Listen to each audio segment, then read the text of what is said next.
Oh, that's any other model? It was not. I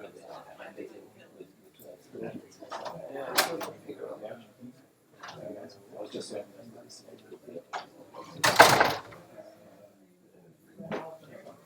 And then. Yeah, that's it.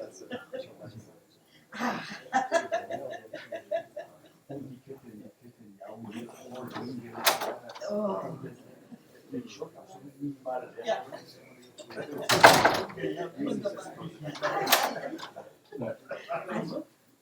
Als ich ihn sah. Ja, aber ich habe ihn bemerkt. Das hätte ich auch fragen. Das war auch, ja, also da. Aber ich glaube, was Schmerz, was jetzt sitzen oder.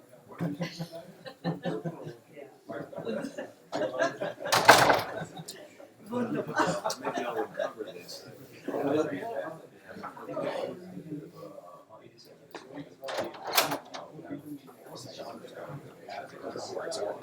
Why not? Besides, that's a good person. Yes, no one will doubt it. Nobody will doubt it.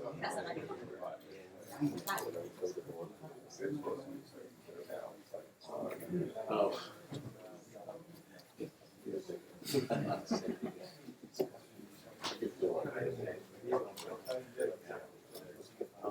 Es war nur Wein.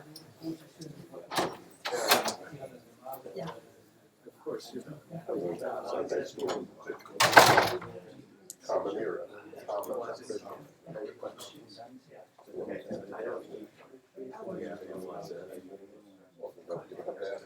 Just acknowledges the fact.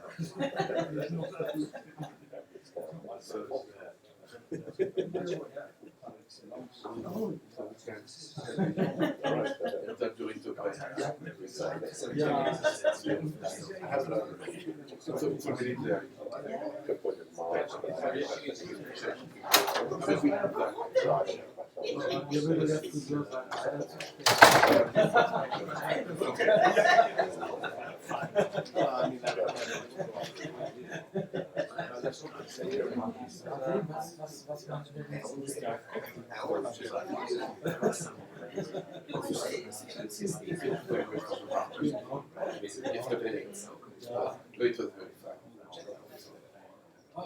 Then when we take that.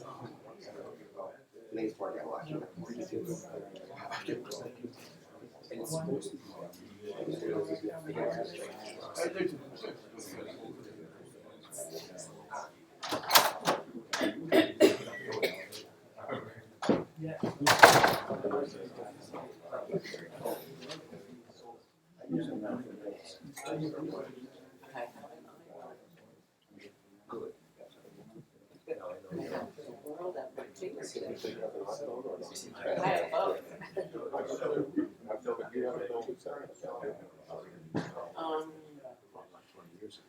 I mean, I thought those were talking about was an Epichoric. Oh, I'm sure, you're always happy. No, Anyway, I'll tell you what. no, I'm, you know, this is my second item. Oh, you're happy. Still on my first pass, still on my third, I think my third. Not even my third, when I got mud, I had my and all I got was an iPhone 5. They made the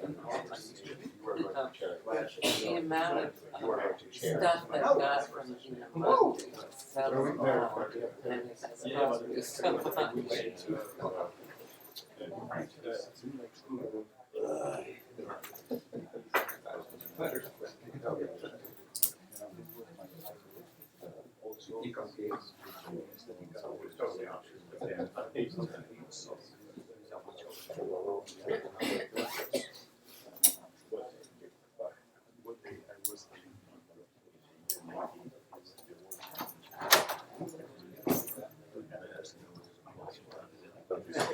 They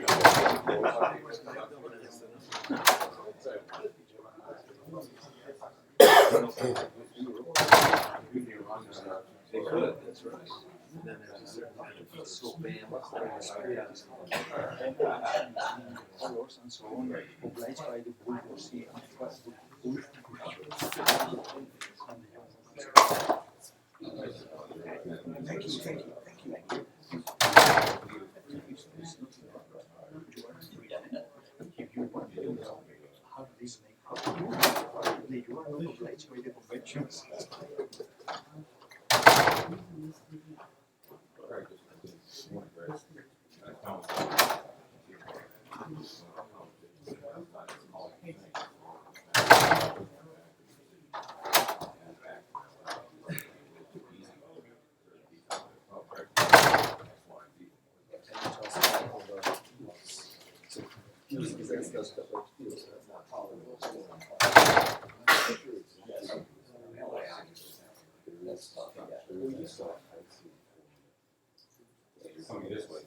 Most of my t-shirts are American calendar. Yes.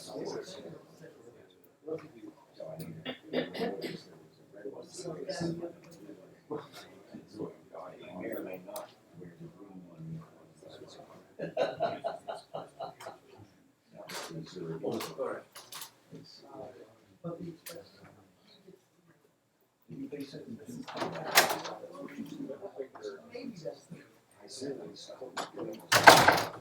So far.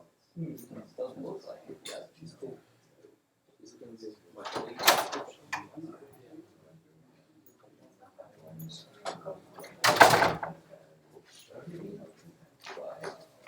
Michael? I have a question. We collectively when you start to stick. Is it just some next door? No, Yeah. I think that you look at all of it.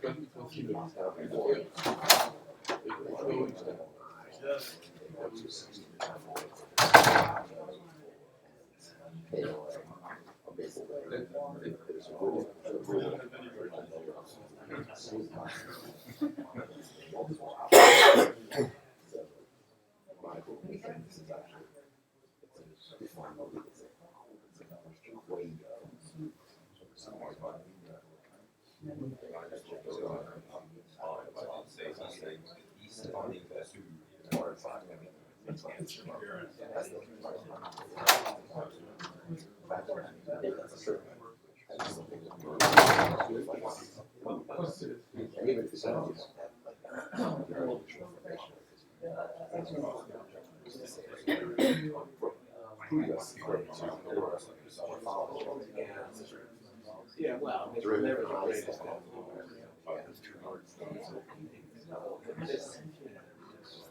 Yeah, you can do this.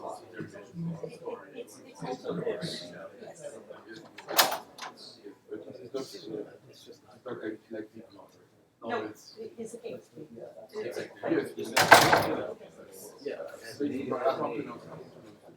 Yes.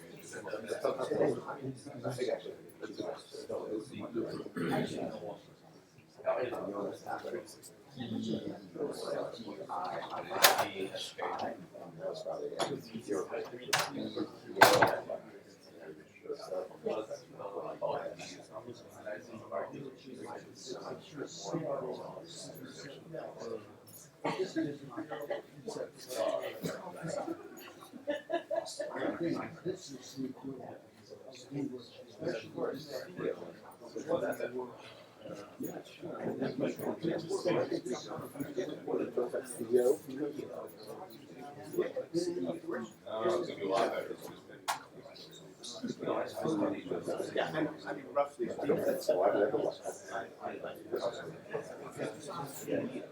Yeah.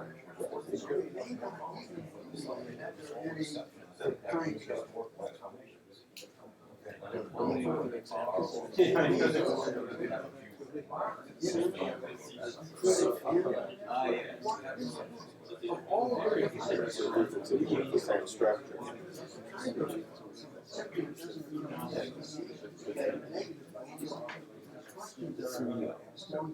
I actually believe the voice that came out of that discussion.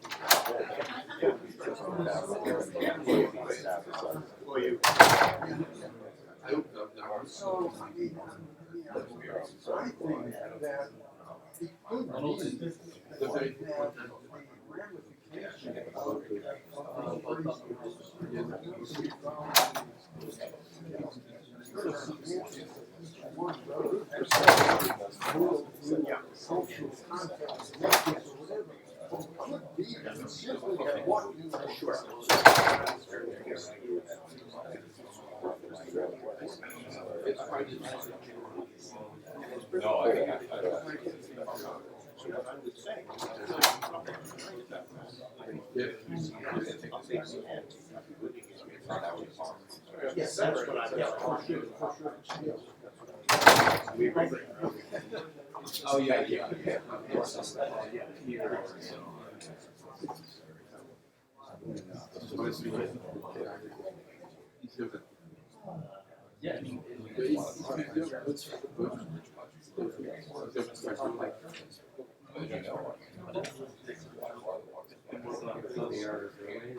That's right.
However, we have the same plan. Yeah, I haven't had a chance to.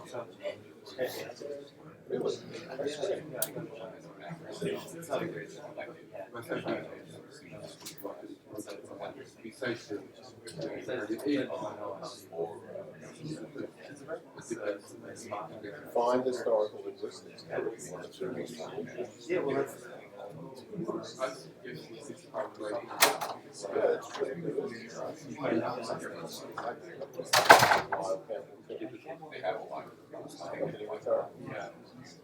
It's a choleric joke. It's a rather choleric joke.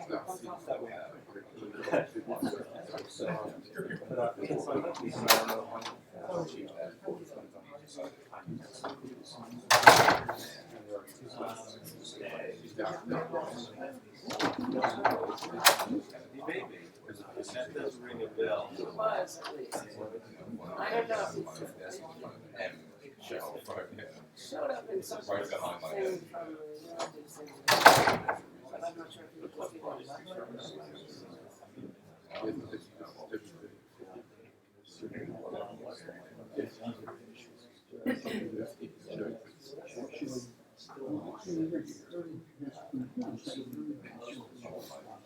Yeah, no, it seems to be. I mean, it's especially good for the language documentation. That's why people work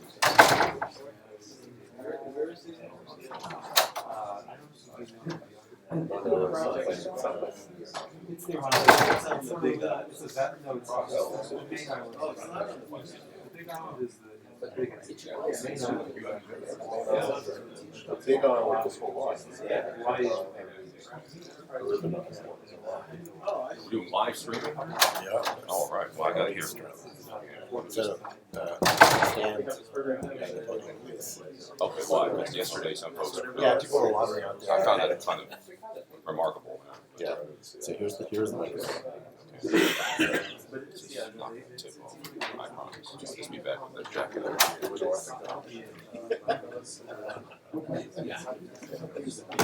I know, that's why. Get it, we're on. I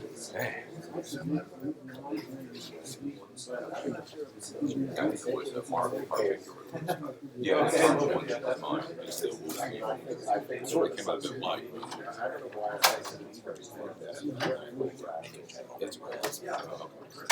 It's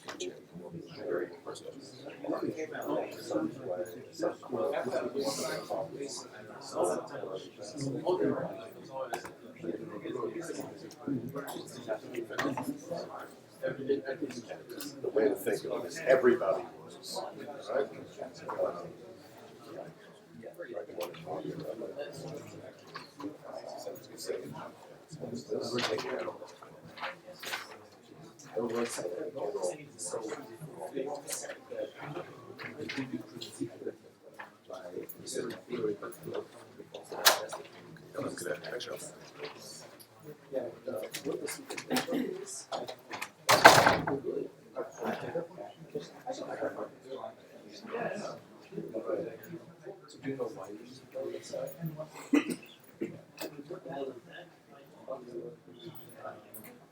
Do you mind seeing yourself on camera? I can minimize it. Oh, no, make it It's bigger. okay. Make it bigger. If I can't make it bigger. Okay, hello. Welcome to this morning's session. I forgot who was after. But just one general pointer. So if you're talking, if you could stay behind the podium, because that's where the microphone is. So the camera and the microphone are pointed there, and if you wander out here, nobody will hear or see you in the great world of Indo-European. So, so okay, I hand it over to Professor Garcia, who is chair of the session.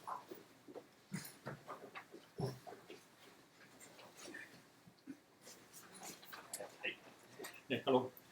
Well, we started with the paper of our colleague Ronald Kim, who will speak about North Slavic A versus South Slavic A and related problems. Thank you very much, Jose Luis. Thank you, Michael, for hosting us. For those of you who might be wondering, I'm listed on the program as Ronald I. Kim Charles University. That's not wrong, but would upset my first place of work and tax paying in Poznan. Nothing has changed in my affiliation. However, it's perhaps fitting.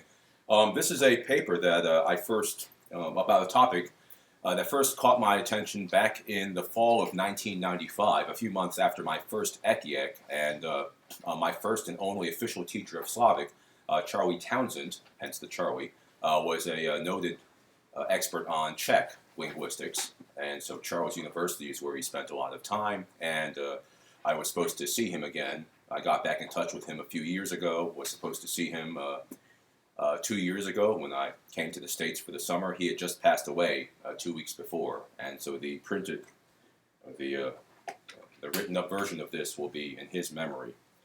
I'm going to talk today about a small problem of Slavic comparative grammar that may or may not have consequences for a small problem of Proto-Indo-European morphological reconstruction. And the problem is summed up in the first half of the title, North Slavic A, or however one thinks yak was pronounced, versus South Slavic an, and that's probably how that vowel was pronounced. Slavic historical grammar traditionally distinguishes between masculine o and yo stems, and feminine a and ya stems. Well, they're mostly feminine. Needless to say, most of these do not go back via perfect word equations to PIE preforms, but the general idea is clear. These continue respectively PIE non-neuter stems in o and yo, and, well, post-PIE stems in ech and yech. And I've illustrated these below with examples: gardu, enclosure, fort, later town or city, right? Mangi, man or husband, and on the a and ya stem side, žena, woman or wife, and dusha, soul. For those who think that reconstructions look a little funny, they look funny to me as well, but I've recently, or in the last 2 or 3 years, been convinced by some of the arguments of Georg Holzer of Vienna that the cherished Proto-Slavic reconstructions that we all grew up with are really, sort of, what's the saying? OCS without the OCS sound changes. And so if we really want to reconstruct Proto-Slavic the way we understand a proto-language as the stage of the language from which all known Slavic languages are derived, we need to reconstruct something more like this. Holzer goes much farther, and as I said, I don't agree with everything, but hence the long vowels and the absence of little breve marks over the U and E and so on. The difference between the so-called hard declensions and the so-called soft declensions is the result of well-known pre-Proto-Slavic sound changes, namely the fronting of back vowels after yod, so ya becomes ya, and yu becomes yi, and subsequent sound changes. Ya to ye was itself preceded by raising of a to u under certain mysterious conditions in final syllables. This is a topic of still ongoing debate. See among other recent treatments, Meyer 2011 and Olander 2012. But according to the general consensus, pre-Proto-Slavic a did become raised to u, and there was no o before a nasal, as in the o stem accusative singular and genitive plural, which we're on the right-hand side now of page 1. And under B, furthermore, pre-Proto-Slavic a seems to have been raised to u before word final s, at least for the long vowel a. For the short vowel, there is much controversy. To judge by the hard stem ending of the accusative plural of o stems and the genitive singular and nominative plural of a stems, those all become u, the vowel transcribed y in Old Church Slavonic, right? And the best way to derive those, or at least the most straightforward, is to assume this kind of raising before s in final syllables. Right? There are also the clitic pronouns nu and vu, which could continue either Proto-Balto-Slavic nos, vos, or perhaps nons and wons with the ns from the accusative plural of substantives. That would be another example. Section 2. The soft declensions of these case forms present an additional complication. In Old Church Slavonic manuscripts, we consistently find an, so dushan, souls. That should be soul, well, souls, s apostrophe, zemlye, lands. In contrast, the oldest North Slavic sources show reflexes of the vowel yat. Right? And so we have Old Russian at, as in zemlye, Old Novgorodian. This is pretty much the accepted term now for the language of the Novgorod Birch Bark documents, which is not the ancestor of anything that we would now call modern, East Slavic, right? And so it really does need to be sort of treated on its own terms. Has a lot of grammatical peculiarities, and this language also shows at, so very commonly attested kunat, just kunas. This is the currency of today's Croatia. It's an Old Slavic unit of currency. At also occurs with hard stems in Old Novgorodian, where it could simply have been extended from the soft stems, although Olander thinks this might be a regular sound change development. I'm not sure I believe him. Old Czech has a, so dusha, souls. That is distinct from e in Old Czech, so we can tell. And in Polish it's e, not a, so dusha. Right? Later, Western South Slavic does generalize the soft ending e, but you can't tell, from looking at modern BCSM what that e goes back to, but it must go back to a. If you go all the way back to the oldest South Slavic sources. All four of these inflectional slots thus show the same pattern of hard and soft stem endings. In North Slavic, right, we have u versus a, and in South Slavic we have u versus a. And here I must note that Charlie Townsend was very fond of representing this morphological correspondence with the unique symbol E with an ogonek and a hachek, which I will note even has the hachek and ogonek in the correct geographical positions. Hachek for North Slavic and ogonek for South Slavic. How cool is that? But what was the original distribution in Proto-Slavic? How could we arrive at these two different alternations? Turning to page 2. The most likely explanation is that one or more of these cases originally had a, or its predecessor, and the other, or others, and different Slavic dialect areas generalize different endings. The Slavic languages themselves offer no hints of any distinction, right? So there are no relic forms that I'm aware of that point to an earlier distribution of an versus and. We have to therefore look outside of Slavic and ask ourselves, what could that distribution have been? In other words, we need to reconstruct forward from PIE, and that's not the first time one has to do this for Slavic or for Balto-Slavic. At least it's not Tocharian, right? The PIE accusative plural of animate O stems, usually given as oms. I reconstructed as oms. Olander likes my idea, which is not actually mine. In any case, it ended in the nasal plus S. For ech stems, the genitive singular goes back to eches, and so does the nominative plural, no nasal. The accusative plural involves a complication. The expected shape of the ending, from internal reconstruction, is ech-ms, but has long been assumed. Going back, I haven't followed the entire paper trail yet, but at least to Johannes Schmidt, 1883, that this sequence was reduced to as already in PIE, and would be directly continued in Indo-Iranian, for example, Vedic and Germanic, for example, Gothic os. And on the other hand, in Greek, in Italic, and so on, that would have been remodeled to oms after the other inflectional classes. If you look at comparative grammars of Slavic or of Balto-Slavic, and you look under accusative plural or under a stems or a stem accusative plurals, you'll see that they are very inconsistent as to how to explain both the ending u of the hard stems and these different alternations. But it's almost certain that Slavic also remodeled the accusative plural in a manner similar to Greek or Italic for the following reason.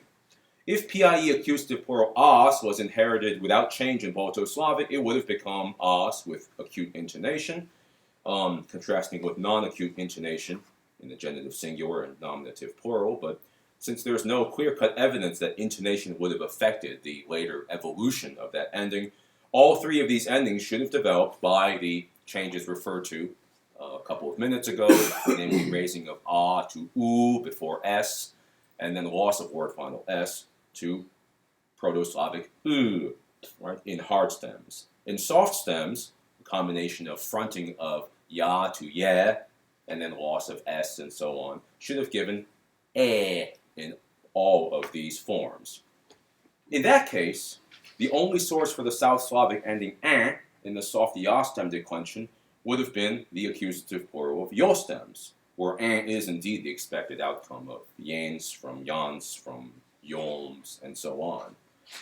Olander, in his recent and extremely useful Proto-Slavic comparative and historical nominal morphology book, actually believes that it's possible to derive both endings, an and a, from a single preform by sound change.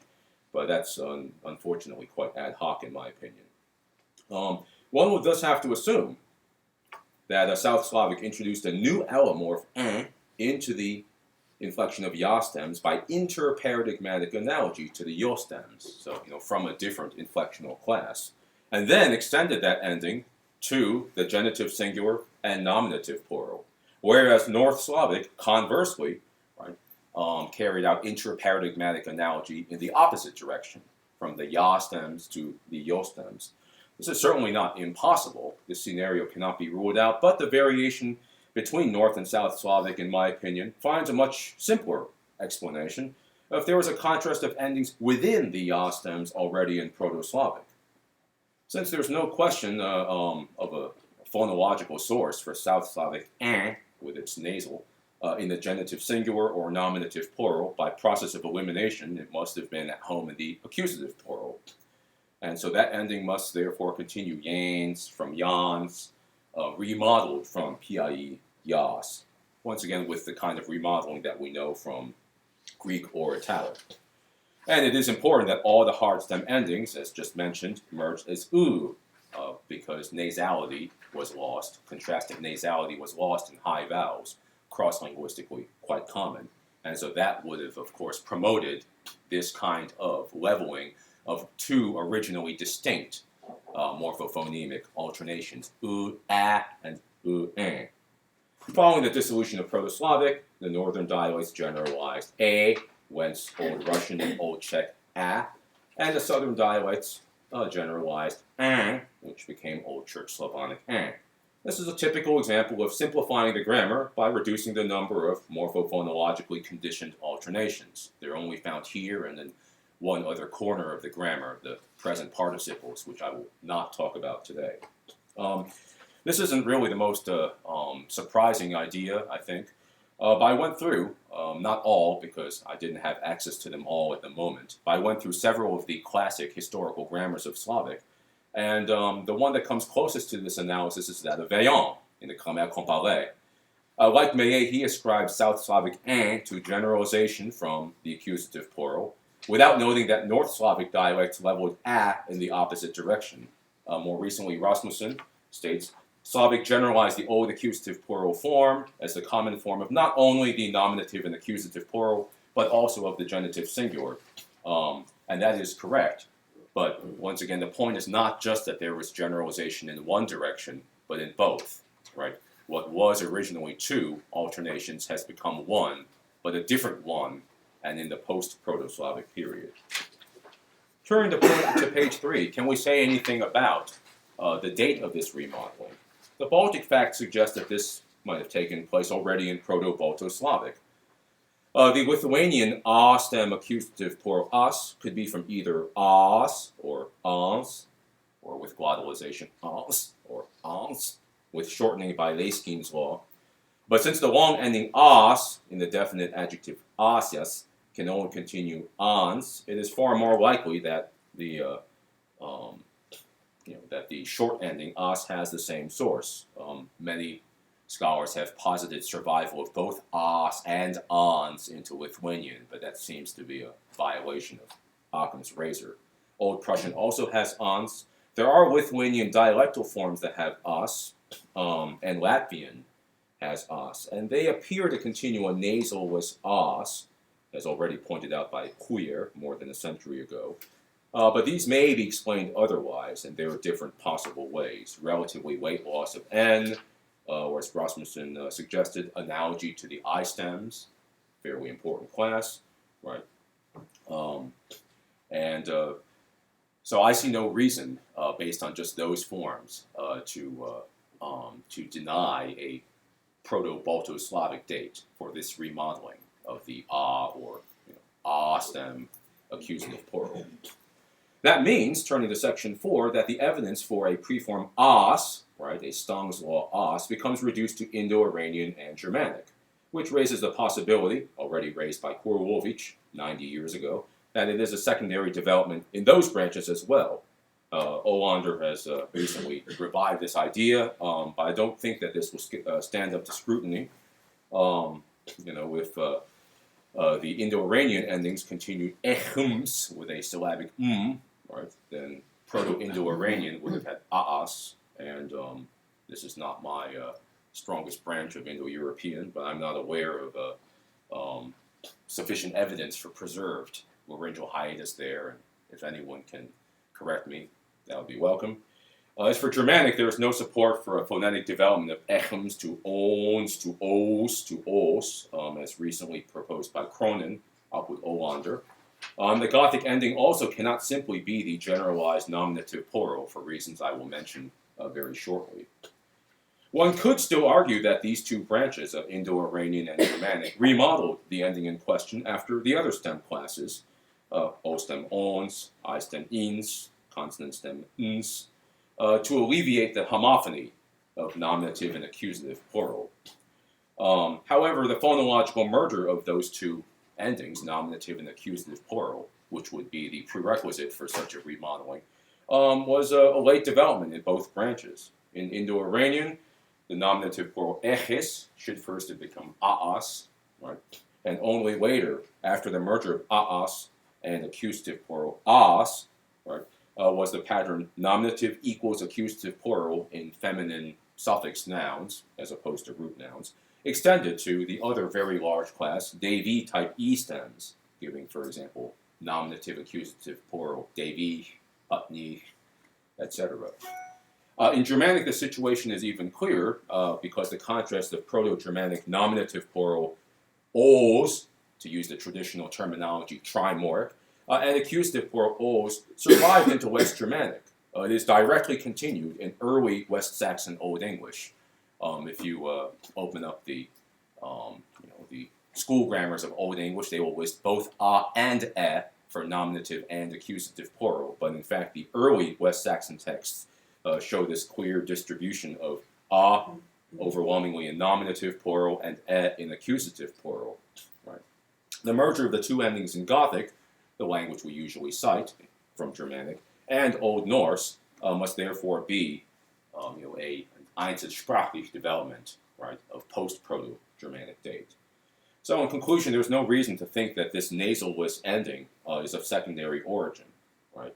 And it seems that the relatively late merger of nominative and accusative plural in these two branches was not only tolerated, but actually became a hallmark, right, a feature of this inflectional class, and actually spread from there to other overwhelmingly feminine or exclusively feminine inflectional classes in Indo-Aryan. If the section 5, if the thematic animate accusative plural ending is to be reconstructed as ohms, as several people, including me, have argued, then the contrast between the loss of the nasal in the a, or we should now say stem accusative plural, and its retention in the thematic or o-stem accusative plural is rather unlikely to be due to differences in the quality of the vowel. Why would there be loss of the nasal in alms but retention in ohms? Well, perhaps we should go back and look at the original formulation of Stong's law. Stong's law states that word final sequences of, well, pre-PIE vowel WM and vowel WMS were realized respectively as long vowel M and long vowel S. And those are the classic examples that we all know, right? The accusative plural of heaven and cow, and the accusative plural, cows. Stong did add the stem accusative plural as an example, but he was vague on the phonetic process. It's possible that the word final as could be explained by the fall of N between laryngeal and S. However, one cannot deny the possibility that the development has been parallel to that of Gauls. The achens first became ons, right? Just as ons became ons. Well, I'm not sure that we need to do that. I'm also not sure we need to follow the pathway suggested by Meyerhofer in his famous Segmentada Phonologie. A change of, let's say, ohm to ohm makes phonetic sense and has parallels, but the same cannot be said for goms to goms with geminate M before S to goms to ghouls. We're now on the last page, page 4. A much simpler explanation is cluster reduction. Since the accusative singular and plural endings were always consonantal, as pointed out among others by Joachim Schindler, the starting points must be echem and echems, without any syllabic M's. The former developed to independently with every IE branch, so far as we can tell, no further comment necessary. In contrast, the accusative plural would have had an almost uniquely heavy consonant cluster, matched only by the just mentioned goms and gims. The latter were reduced to goms and games with the addition of W, but the accusative plural ending, which had no W, was instead just simplified to echs with total loss of the nasal. This suggests that the difference between O-stem accusative plural and Ech-stem accusative plural might be a matter of relative chronology at the level of the thing that we reconstruct as PIE, but which we know in fact went through several stages. We can call them pre-PIE 1, 2, 3, 4, 5, and so on. And of course, here we are getting into the level of true internal reconstruction, something I generally like to stay away from because it lacks the kind of external checks of external comparison. But I do note that in contrast to Stong's law, whose effects are visible only in these isolated forms, Semiramis' law, which operates in similar environments, is responsible for rather robustly reconstructible morphemes, which have left reflexes in the great majority of IE branches. So word final VRS or VRH2 gives long VR, right? And the synchronically transparent relationship between, let's say, something like paitār and, well, other nominative singular endings like stop s, os, is, us, similarly for the neuter plural / collective endings, suggest, they don't require, but suggest that this sound change took place at a relatively later date, right? If this was the case, and the thematic non-neuter oms arose, as I suggested, as a recharacterization of om from pre-PIE oms, which is the internally reconstructible O-stem accusative plural ending, then the contrast between these two accusative plural endings would have been a matter of relative chronology.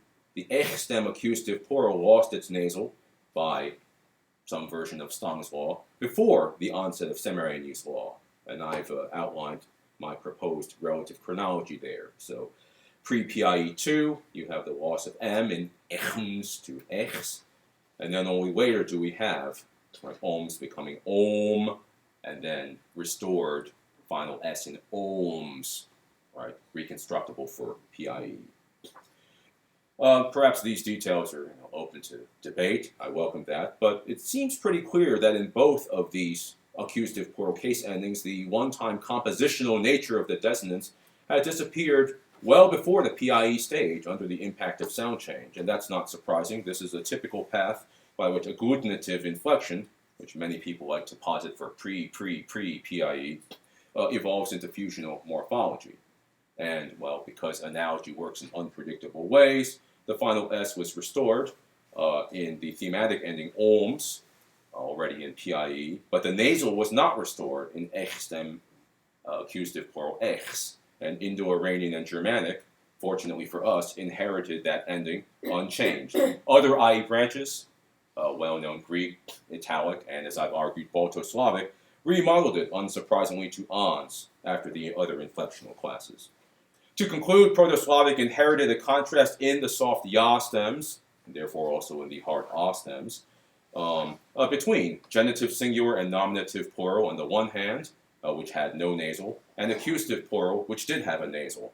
And the resulting alternations were leveled in different directions in the northern parts and the southern parts of the already enormous Slavic dialect continuum, probably sometime in the mid to late first millennium AD, if I had to guess. And so we have yet another problem from, in this case, Slavic, of something that we all have encountered, a problem of morphological reconstruction, and one that is hardly unique to Indo-European. The data from the languages belonging to a particular branch, in this case Slavic, require the reconstruction of a morphological contrast or alternation for their common ancestor. But the distribution of that contrast or alternation, in this case the exact Proto-Slavic distribution of a versus an, is unrecoverable unless we look outside of Slavic. Fortunately, Slavic is not Japanese and does have a lot of older and richly attested relatives to help us out. Thank you very much.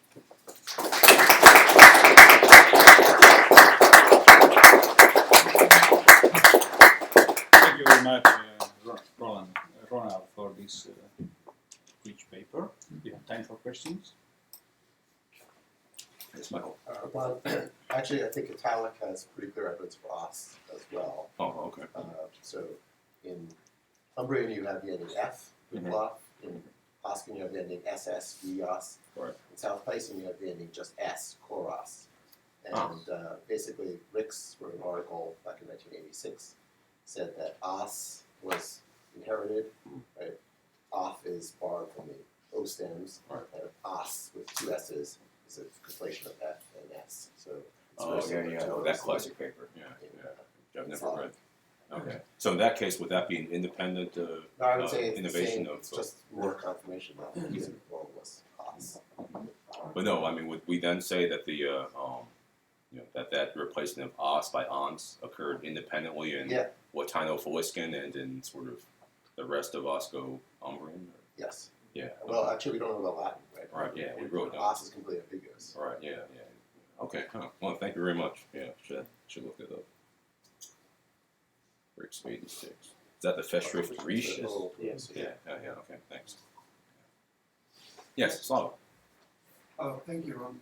I have a quick question. I was a little late and maybe didn't catch up, or was a little behind. And in the process of catching up, missed something. On page 2, both in the left-hand column and the right-hand column, you have a change Proto-Slavic yas to presumably early Proto-Slavic yes. I'm not aware of such a change.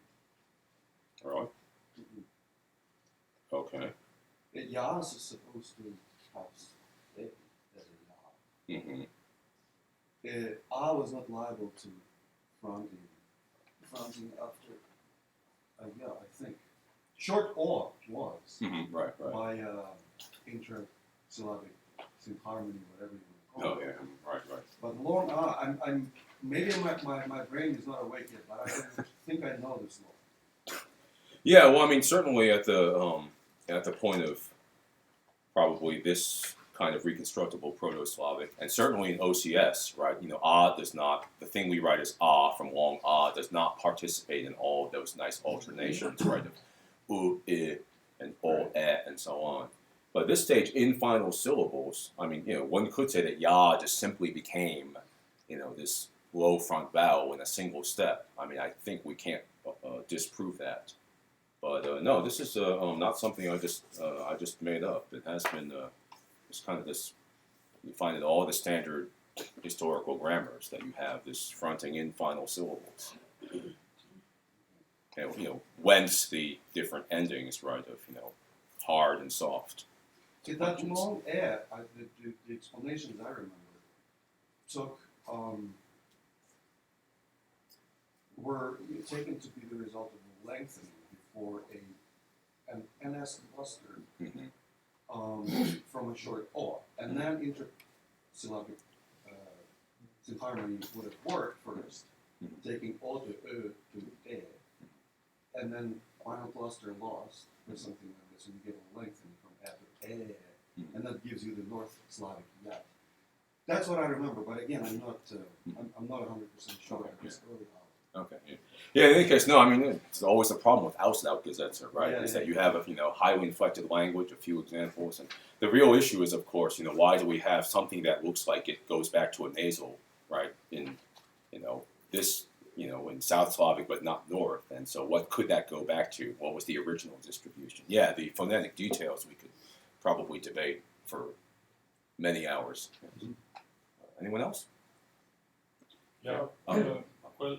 Well, if there's another question, I always got the other question. Also, I think you were the first one, sir. That's very quick. It's just I doubt it will affect your thing, but there's been a lot of ink spill recently on the phonetics of Semiramis law to some extent. I think there were no less than 3 papers at the Leiden conference, and you might want just to protect yourself. Have a quick look at what people have said about the details of the phonetics, since that's part of your. Yeah. Right. Absolutely. I can give you. Yeah, I know I have at least one of them. Yeah. So okay. Thanks. Okay. Okay. This is a little off. It's not about our stems, but do you have a story on the Old Irish accusative plural of O stems in nouns versus pronouns? Yeah, I What do. about the difference between ina and firu, say?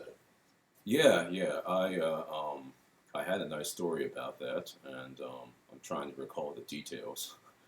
I think that we have a contrast between ohms versus shortened ohms, and so ohms would have developed to with raising, right, to Old Irish oo, and the other one would have given and so the oo is originally proper to nouns, right, and then as we see in adjectives, we find and the story, I think the traditional story is that has been generalized from the neuter plural or something like that. But the benefit of looking at it this way is that you don't need to assume such a generalization. And the use of the oo when it's a substantivized adjective would actually be a kind of nice, kind of morphosyntactic archaism. So you're saying basically that difference goes all the way back to Indo-European. Om Ohms in nouns, Ohms is. It's Proto-Celtic, possibly, yeah, because I think in Gaulish we Well, have if two it's examples. And Well, if it's in Proto-Celtic but not Proto-Indo-European, where does the long O get into nouns from? that the long O gets into nouns in pre-PIE, right? From this Ohms All right, to so you're taking Ohm. Ohms to go all the way back to Indo-European. Yeah. So somehow secondarily the two of them split, pronouns and nouns? No, Proto-Celtic inherits Ohms, and then in That was a long O. right with a long Ohms, yeah, and then in well, I need to check what I said. In weakly stressed. All right, Yeah, that's it. in Okay, weakly all right, stressed that's environments, restored. you find Okay. shortened All right, terms. weakly Yes. stressed is the short answer. Yes. Okay, thank you very much. Well, thank you. Okay. We are at the Thank end. you.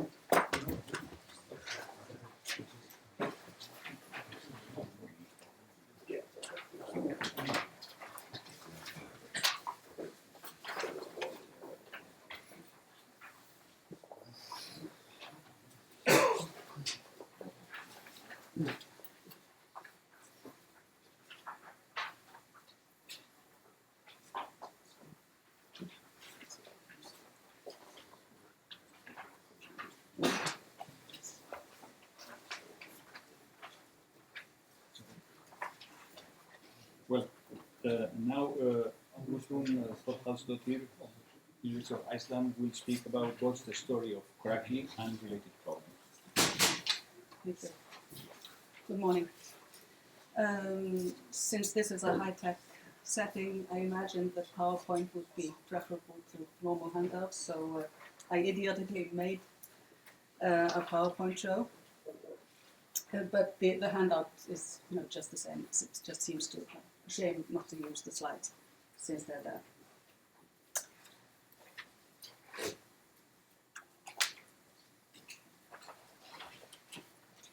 In the past few years, I've done some work on gender agreement in the history of Icelandic, in particular in sentences with nouns for human beings.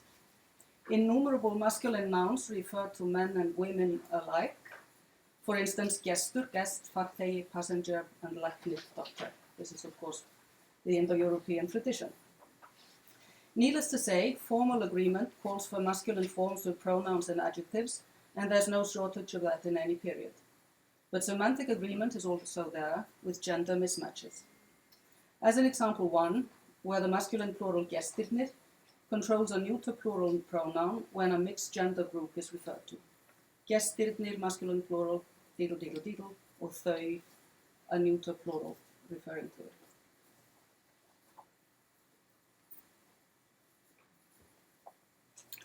A search in a corpus of private letters from the 19th and early 20th century led to the conclusion that 3 masculine substantives stand out in that they seem to control semantic agreement particularly often. The plurals foreldrar, húsbændur, and krakkar prefer the neuter plural of the personal pronoun, þau, and often control the neuter plural of a predicate adjective. See example 2. Foreldrar hans eru ættuð af Suður-Íslandi, his parents, masculine plural, are descending, neuter plural, from South Iceland.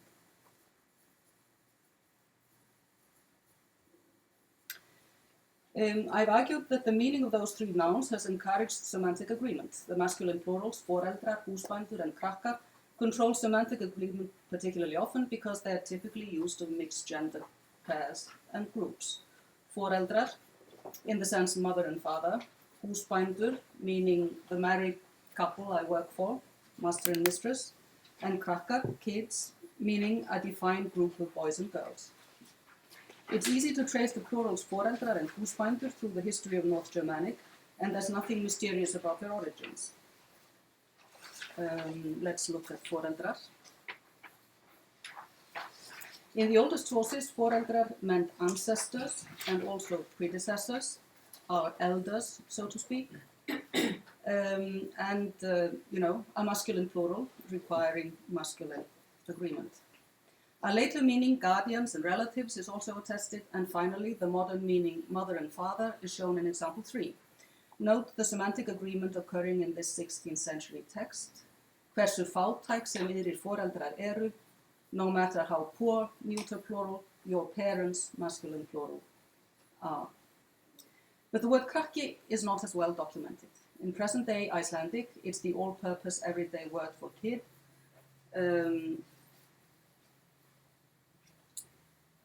It's first attested in the 17th century, both in poetry and prose.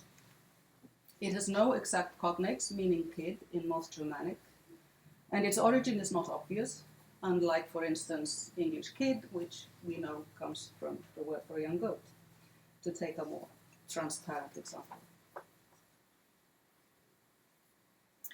Although krakki with a double K is not attested in Old Icelandic, there's a masculine Old Icelandic krakki with a single K, meaning, among other things, a small and thin man or person. This might point to a pet noun lengthening, which has been suggested in the case of certain words for pets. Compare the pet noun doublets quitti and quitti, which is a term of endearment for dogs, especially puppies. It's assumed that the geminate arose when people called out quittaquit. And similarly, in the words puta and putta for hen, they're considered a borrowing from Danish, which already had variants. The geminate is supposed to have been created when people called out to their chicken, putta put. So we could have an endearment doubling there. The noun krakki, used of a person, is best known as the epithet of the legendary Danish king Hrólfr Kraki. The account of his nickname is shown in example 4. En nú situr hér í hásæti kraki einn lítill og kallið þér hann konung. Þá svarar konungur, þú Sveinn hefur gefið mér nafn að ég skal heita Hrólfr Kraki. But now sits here in high seat a little kraki, and you call him king. Then answers the king, you boy have given me a name that I shall be called Hrólfr Kraki. If it weren't for this passage, the epithet kraki might have been interpreted as the weak form of an adjective krakur, as in other, names like Ólafur Digri, Olaf the Great, and so on. A passage in Hrólfs saga Kraka refers to the noun kraki as the quality that gave King Hrólfr his nickname. Þunnleitur þessi maður og nokkur kraki í andlitinu, eða þetta kongur yðar? Thin-looking is this man and some kraki in the face. This is your king. I chose the gloss angularity in line with Jesse Bayek's translation. This man's face is thin and angular like a ladder carved from a pole. And this man is your king? King Hrólfr said, you have given me the name Kraki, and it will stick to me. This seemingly strange translation is based on the fact that the noun kraki and its Scandinavian cognates occur in different functions. Bayek's notes explain that, according to Saxo Grammaticus, kraki is a tree trunk trimmed so that it can be used as a ladder. The Dictionary of Old Norse Prose lists the following glosses for the noun kraki. First of all, it means palisade and poles that form one in Sverri Saga. Second, the gloss small and thin man refers to the nickname of Hrólfr Kraki. The third gloss is rod with a hook, a boat hook. And number 4, collar of a coat of armor, which seems to be a variant of the noun kragi. In addition, Icelandic kraki in later sources also means pale stake, anchor, and even sea monster. Outside of Iceland, New Norwegian kraki means lanky man, decrepit animal, hook, offshoot, sea monster, and so on. There's a dialect of Swedish kraki, a tree trunk without branches, or thin and weak animal. And Danish provides the meaning ladder made of a pole with pegs. On the other hand, the dictionaries don't include angularity among the glosses. These divergent meanings are not terribly hard to account for. For the inanimate functions, one can postulate a semantic development along these lines. If the point of departure is branch, or a stem with branches, we go first of all to a stem or branch used as a hook, and then to a hook and anchor. Second, to a stem or branch used as a pail. Third, to a stem or branch used as a ladder, and then a ladder made of a pole with pegs. And number 4, to a stem or branch used as a pole in a fence, to the Palisade native Poles. Metaphorically, kraki, meaning thin or crooked stem, gives us number 5, a lanky man or person, number 6, a thin and weak animal, and finally the sea monster, perhaps a monster with a crooked, hook-like snout or horn. It's well known that words meaning straw, stalk, etc. often develop the meaning lanky person, and they're sometimes pejorative. 3 examples from Icelandic are shown here. Öli, which comes from a word meaning stalk, rengla, the runner of a plant, and strákur, a stump or stick. In Old Norse poetry, words for trees are often used in kennings for people, so this can be called a Norse tradition. Within North Germanic, the noun krakki is far from being isolated. There's a feminine noun kraka, also meaning pail, hook, or anchor, and a derived weak verb kraka, to furnish with pails or fetch something with a hook. The adjective kraklegur, thin and weak, might have an adjective krakur as its first member, but that's not necessary. With a long vocalism, there's krákur, a rod with a hook for lowering a body into a grave, and a weak feminine kráka with the same meaning. The noun krókur, hook, is a well-known cognate, partly because it was borrowed into English, hence English crook. A strong verb is only attested in New Norwegian, namely krekka, to crawl, make oneself crooked, in Björn's interpretation. Cognates in Germanic have been pointed out, but it's not easy to go beyond that. Pokorny lists the group of words under the root ger, to turn or wind, with a gr weiteren, but he can only supply Greek gurgatos, a plated basket or fishing net, as a non-Germanic cognate. Lier reconstructed the root with the laryngeal 1 and got a short a of Proto-Germanic krakan from a vocalized laryngeal. Recent etymological dictionaries have not picked this up, but prefer to call the etymology unknown. Bjurvan and Lindemann call these words quite unclear, and Orell simply writes of unknown origin. It's quite telling that Kronen's etymological dictionary of Proto-Germanic has no entry for krakan, krekan, kroka, or the like. He still takes the Proto-Northwest Germanic end stems krakan and krakan as an example in the introduction. There he explains that the long a of Old High German krako, crook, and the short a of Old Norse krakki are ablaut variants modeled on end stems with long e versus short e ablaut. In other words, he knows of these North and West Germanic cognates, but doesn't try to explain their etymology.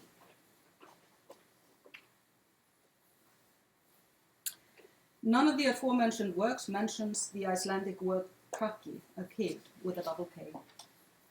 The Geminid made Ásgeir Blöndal Magnússon connect krakki to New Norwegian krak, a wretch or idler, and Low German krakki, a nag or frail person, which was borrowed into Danish. Klug as Ebold suggests an onomatopoeic origin of the German word, namely that German krake, a decrepit horse, is cognate with the verb krachen, jemand bei dem man die Knochen krachen hört. An explanation of creaky bones doesn't fit the modern Icelandic word for kid terribly well, and we'd better separate German kraki from Icelandic kraki.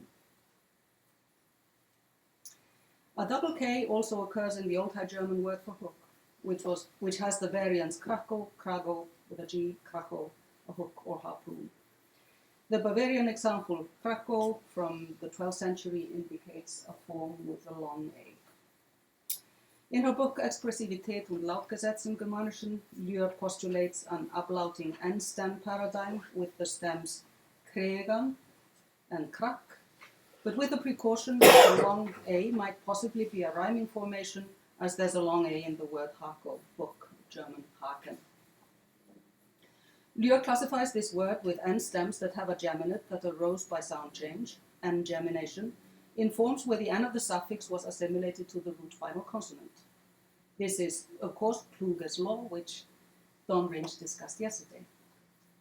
When the ablaut variant krak had been generalized, the paradigm had a strong stem with krak before a vowel and a weak stem with a k in cluster. Genitive singular kraknes became krakkes, and leveling created the doublets krakan with a single k and krakan with a geminate.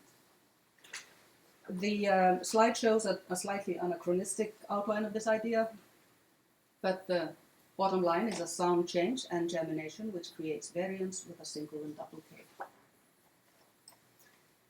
This sound change, therefore, provides a way to give krakki a very early phonological geminate. Now it's time to ask, how old is the double k of Icelandic krakki? First of all, I've already shown you the idea that it might be late and purely Icelandic. Proto-Germanic krakan gave Icelandic krakki in all its different meanings, but the variant with a double k arose only in the sense child, through its use as a term of endearment, compare the doublets quiti and quiti for a puppy. Apart from ignoring possible cognates outside of Iceland, this idea is undermined by the fact that the word krakki undeniably has negative sides. It means child, youngster, simpleton, young animal. It's definitely less formal than barn, a child, and often occurs in a pejorative context. The fact that a feminine counterpart, Icelandic krakja, for a little girl, is attested is a further argument against a latish Icelandic geminate. Another possibility is to interpret the geminate as common to Icelandic krakki and its pejorative look-alike New Norwegian krak. We can still maintain the connection with krakki and go from the meaning stem to lanky person, and from there to wretch or idler in Norwegian, and in Icelandic, a small thin child. But this doesn't tell us how the geminate was created. Ásgeir Blöndal Magnússon assumed that these words were no doubt cognate with the krakki group and called the lengthening probably expressive. This ignores the double k found in the Old High German cognates.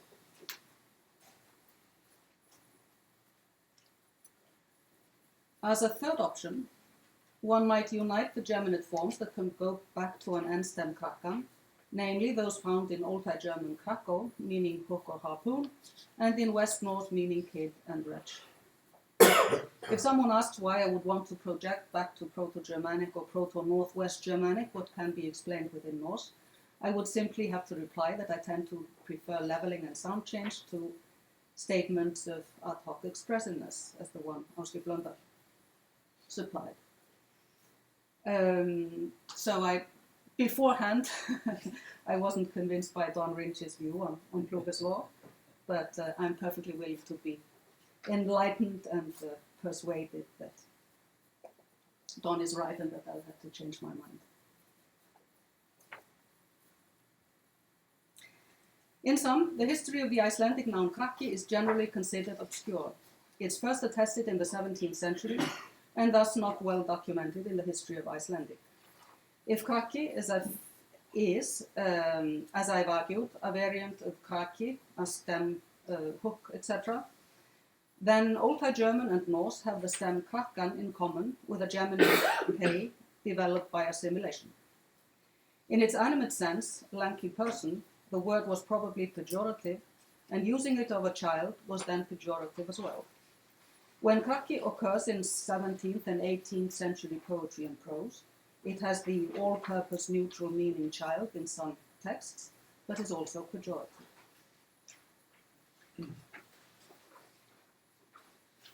Who used krakki and how? As far as I know, there are 3 examples in poetry by male authors of the 17th and 18th century. Competing with a more formal noun bard for a child, our friend krakki was, sadly enough, probably too informal to occur in earlier texts. As time goes by, our sources provide more material. There are 453 examples in newspapers and journals from the second half of the 19th century, as a search in a corpus discovered, while newspapers and journals were mostly edited and written by men. So its use as a nursery word is not documented. The corpus of private letters that I mentioned earlier can give access to female writers and is closer to everyday spoken language.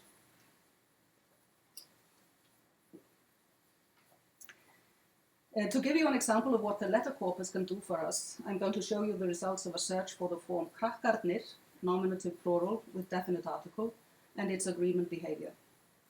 I found 2 examples in men's letters and 22 in women's letters, which might simply be explained by the subject matter. The women simply write more about their families than the men. Narrowing this down to examples showing agreement, we get semantic agreement only in the case of the personal pronoun. So there's always krakkarnir, masculine plural, and þau, neuter plural, following. But in the case of a predicate, there are 2 examples of formal agreement in the masculine plural and 8 of semantic agreement in the neuter plural. Incidentally, the predicate examples yield 1 male writer using formal agreement and 2 female writers using semantic agreement. More specifically, the female writers are mothers who use semantic agreement when referring to their own group of children.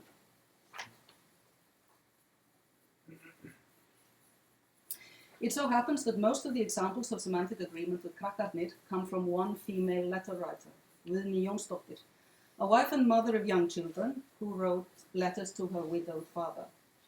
She always tells him of the family's health. In the first letter, she uses the word börnin, neuter plural. Börnin eru vel frísk, with formal agreement, which would be semantic agreement anyway. In the next letter, she switches to krakkarnir and uses formal and semantic agreement in the same sentence. And krakkarnir, masculine plural, voru frískir, masculine plural, or kát, neuter plural. When she saying, but the kids were healthy and happy. So the first adjective is in the masculine and the second in the neuter.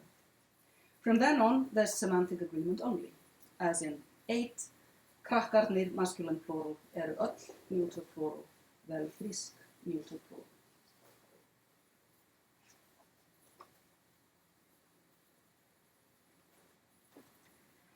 As the letters are written propria manu, a meticulous philologist would, of course, check if there's an indication of a disturbance that might explain the curious gender mismatch we just saw.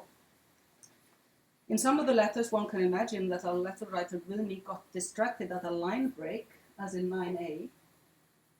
Allir krakkarnir eru vel, then a line break and she switches to neuter plural frísk. This would be even more believable in 9b, krakkarnir eru. Then she begins a new page and writes neuter plural öll frísk. In example 10, on the other hand, there's neither a line break nor a page break that might explain the mismatch. Guðný wrote at the end of the line, en krakk, and continued in the next line in a clear and even hand, arnir voru frískir og kát. In doing this, Guðný provided the only example I know of this sentence structure. She is the only writer known to have switched to semantic agreement in the middle of a sentence and kept using the neuter plural from then on. To me, this example is absolutely irresistible. Bear with me if this 19th century finding is not fit for an Indo-European meeting. Thank you.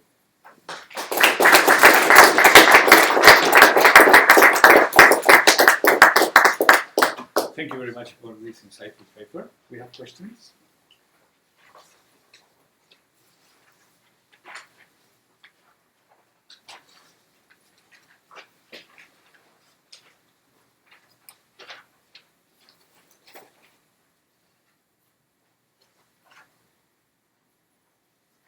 Silence.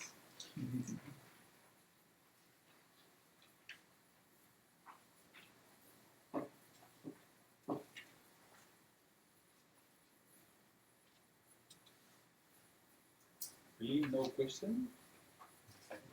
Looks like there is definitively no question. Well, you're still sticking with the clue. There's no explanation of the geminate, then? So far, yes. So far, yes. Hallelujah, yeah? Yes. Yeah. But as I say, if done in his work on Kluge's law persuades me, and then I'm, willing to be enlightened.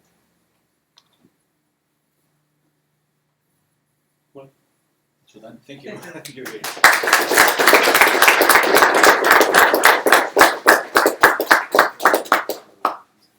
Well, and to conclude, this is Stephanie Jamison, which will speak about some file segmentation and resegmentation in the Rig Veda.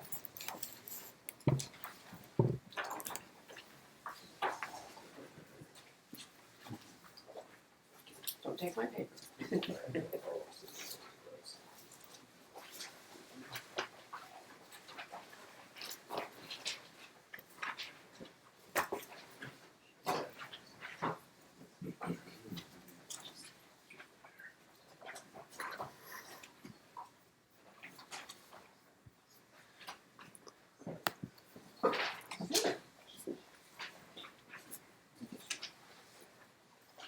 The Western idea of the reliability and even the sanctity of the text of the Rig Veda changed radically and rapidly in the late 19th and early 20th centuries. The earlier period of Western Rig Vedic philology was open to and even prone to emendation. Confronted with knots of nonsense, commentators were not slow to make verbal adjustments to produce what seemed better sense, a temptation, I can attest, that is easy to understand to this day. But this attitude changed rather quickly, as far as I can see, leading to the textual austerity that has prevailed since the early 20th century, whereby we amend even the most desperate passages with the utmost reluctance. Case in point is Oldenburg. His translation of the Agni hymns of Mandalas 1 through 5 in the Sacred Books of the East series, volume 46, was published in 1897. His translator's prefix was dated 1895. In this volume, he freely indulged in emendation.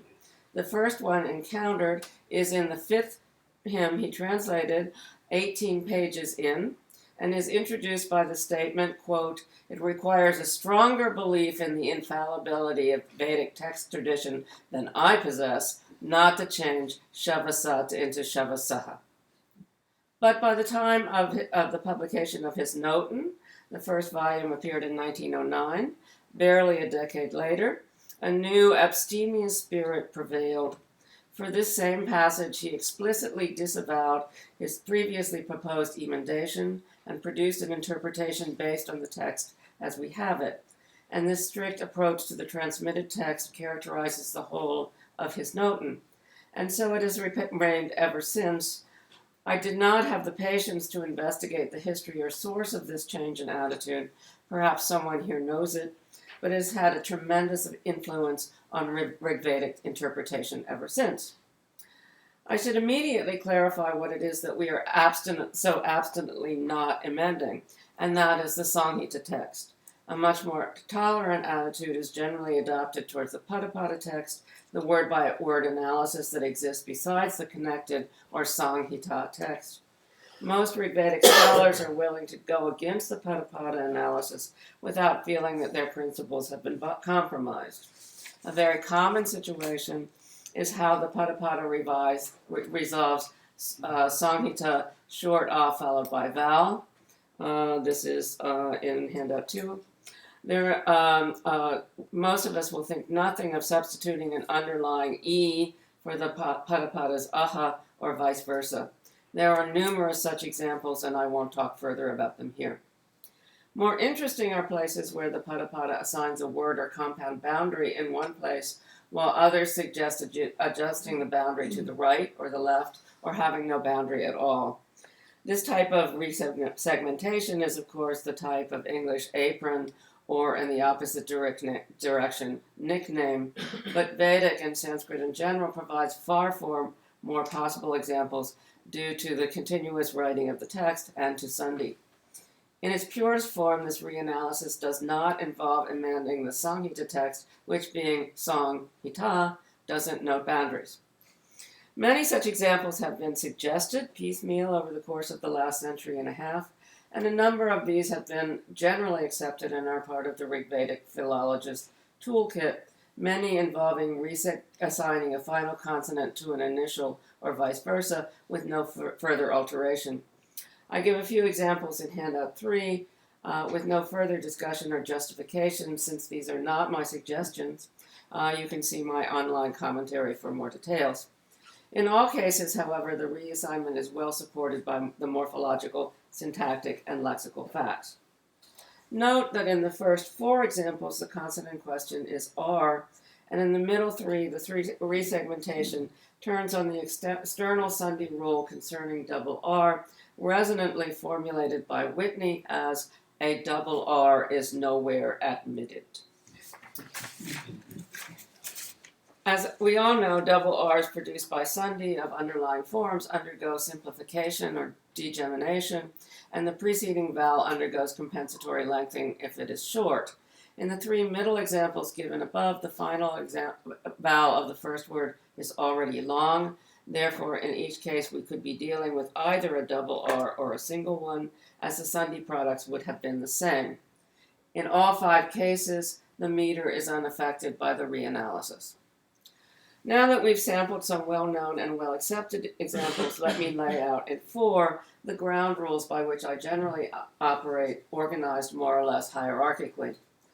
The very best type is where absolutely no alteration is required in the Samhita text, just the reassignment of a pada boundary, as in the examples just given.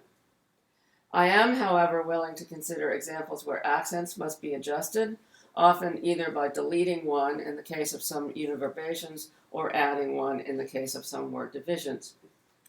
I give no examples of this of accent readjustment in this paper.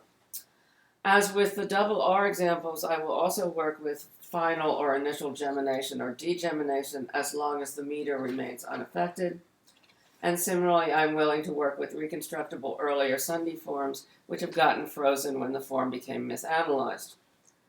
A different issue is who is responsible for the false segmentation and resegmentation.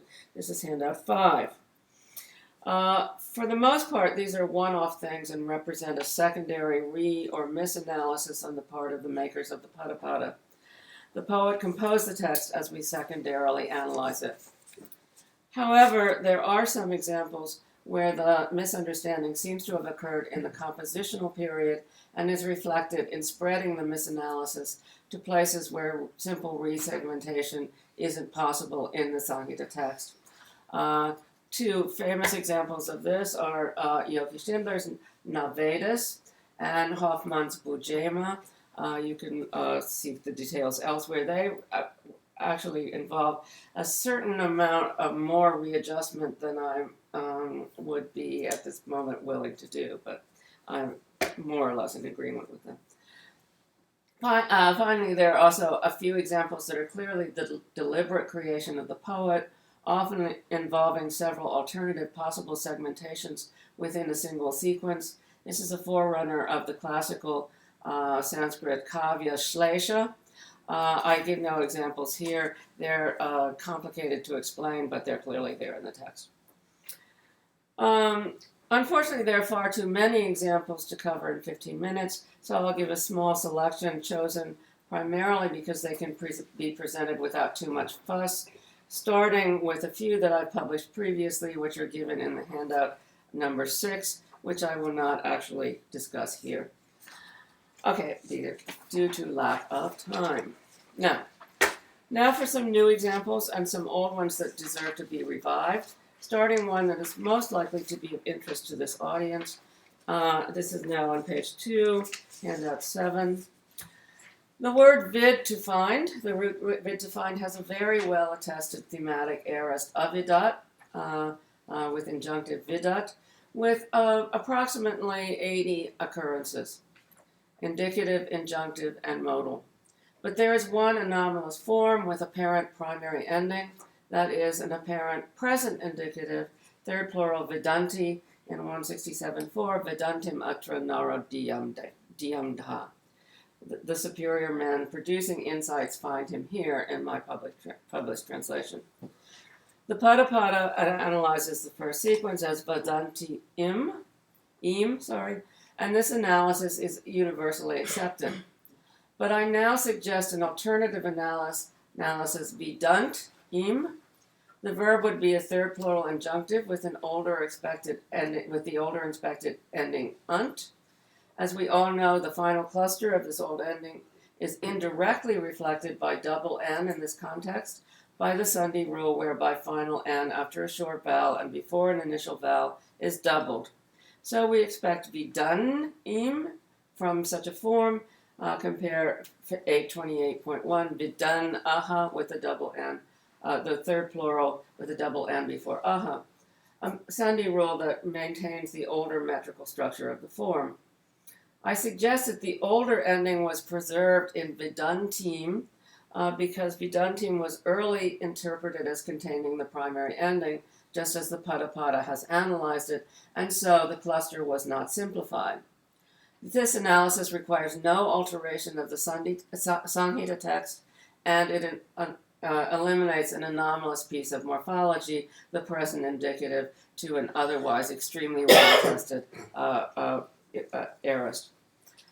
I have identified a few other possible examples of the same misunderstanding, but none of this is as strong as this one, so I won't present them here.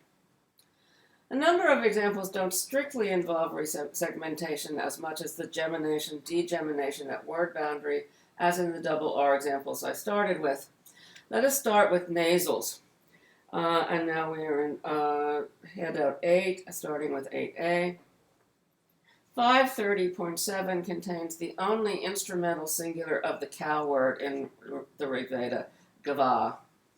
I have struggled with the cow in this passage, as have others before me, ultimately settling on the rather unsatisfactory translation, you hewed apart those negligent by nature, stimulating giving, O bounteous one, taking pleasure along with the cow.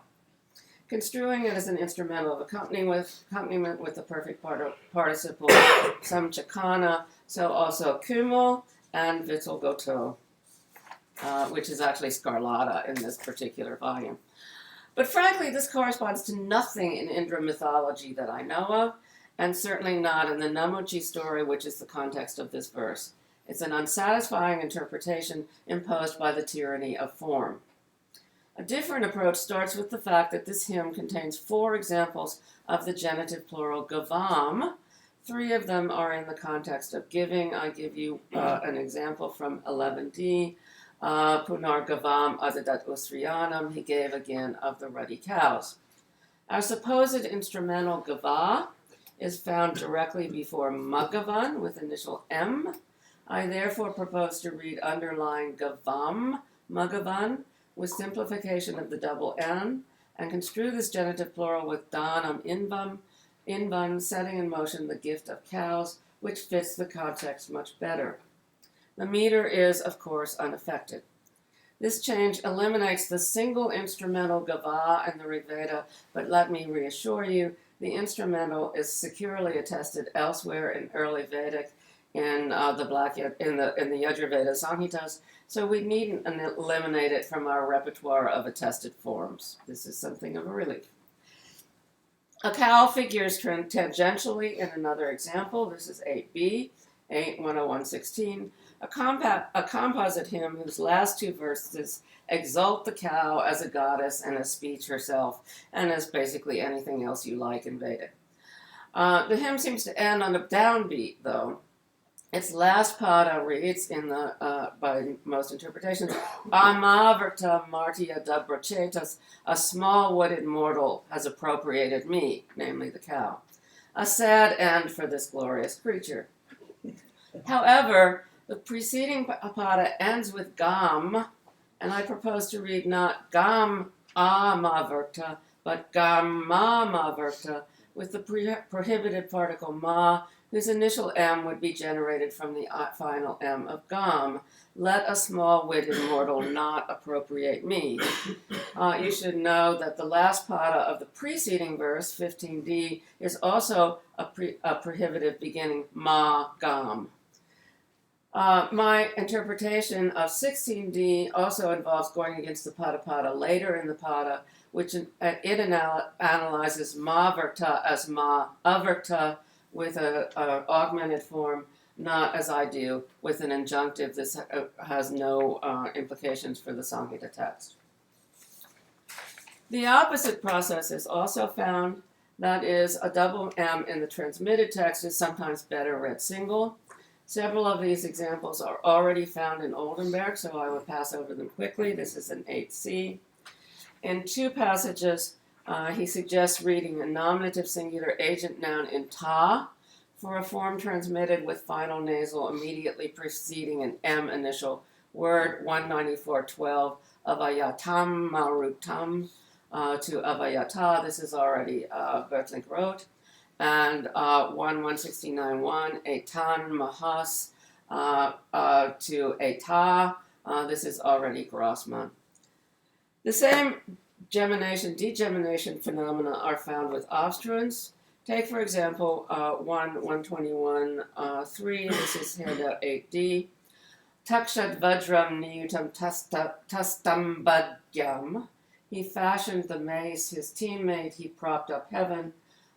Which contains two apparent third singular active forms with secondary endings, ut, namely injunctive takshat, and the reduplicated tastambat. The latter should be, by form, a perfect subjunctive, which does not fit the context. Kummel identifies it as a subjunctive, uncomfortably notes the preterital context, and produces the awkwardly parenthesized translation I give you in the handout. The difficulty disappears if we assume that the underlying perfect indicative tastamba acquired a final dental from the following gyam, encouraged by the parallelism of takshat at the beginning of the pada and nakshat, which opens a previous hemistic. Because gyam begins with a cluster, the meter would be unaffected. In fact, the cadence is terrible, but the one thing that could improve it is a short root syllable, tastaba, which is appropriate neither to the indicative nor to the subjunctive. I'll end with a simple reassignment of boundaries. It's already in the literature, though not reflected in Geldner's translation, but it's really too cute not to bear repeating. 845.5 contains what appears to be an old saying, addressed to Indra by his mother. I give it first following Max Muller's Samhita text, which is given in the handout. The Pata analyzes the first bit as girau upsa. Excluding these first two words, the passage means whoever desires rivalry with you will fight like ... with the first two words providing the comparison marked by na. Of these, girau is straightforwardly the I stem locative singular of mountain, found before vowels, but upsa in the Pata is an S stem neuter occurring only twice outside of this passage. In those passages, it means breast, and it belongs to ushas. This gives us a simile, like a breast on in a mountain, he will fight. Compare Geldner's translation, where he assumes a truncated instrumental upsasa, which doesn't help anything at all. Even old sayings generally yield more meaning than this, as does the Rig Veda. Oldenburg suggests reading rather gira vupso, with the latter the word for wasp in one of its many taboo formation variants, a word not otherwise found in Sanskrit except actually probably in Rig Veda 1.181.8.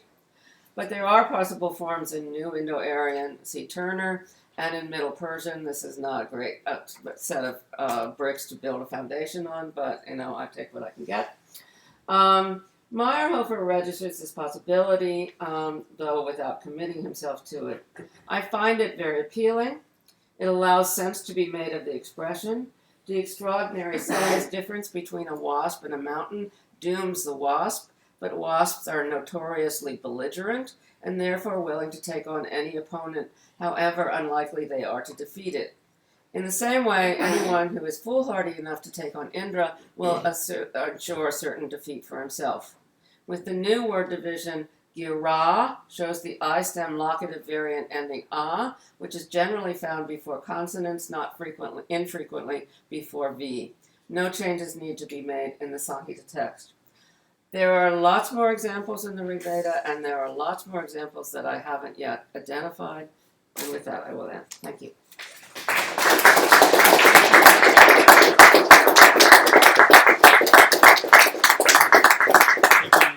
Thank you very much for your nice paper. We have time for questions. I brought it in 15 minutes. Of fame. Yes. As you wrote it. Yeah, this is wonderful.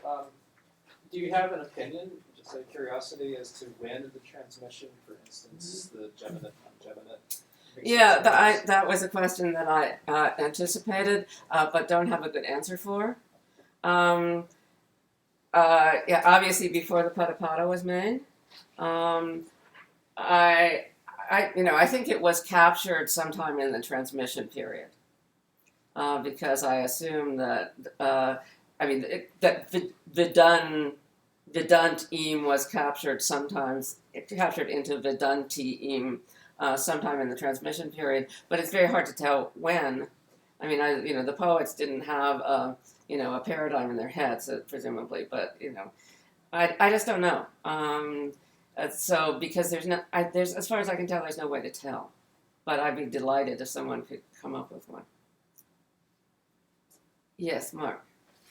I mean, I suppose the idea with Vedanta is that the clitic relationship might have allowed the NT-Sundhi to survive longer than free. Yeah. And since that's metrically neutral, the other thing that might have allowed it to survive is there was a possible analysis. Yeah. Aha. If you leave the T, what are you gonna do, right? I mean, if you're a speaker who only has Vedant, if NT is simplified for you, and you look at a Vedanta there's no analysis. But with Vedantim, it's like, okay, it's Vedantim, and therefore it's allowed to stay in the text in some sense. But at some point, whenever the Sundhi rule kicked in that made NT into NN, that obviously worked for whoever that worked for to give you the type of Vidan aha. Right. So it's really hard to tell. What's important about all of those places that I've identified is what I think your point is that the misanalyzed form is actually a possible form. I don't think we would have the Gava Magavan if Gava wasn't a possible form.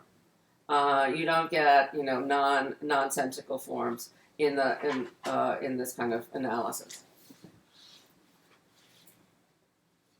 Other questions? Yeah.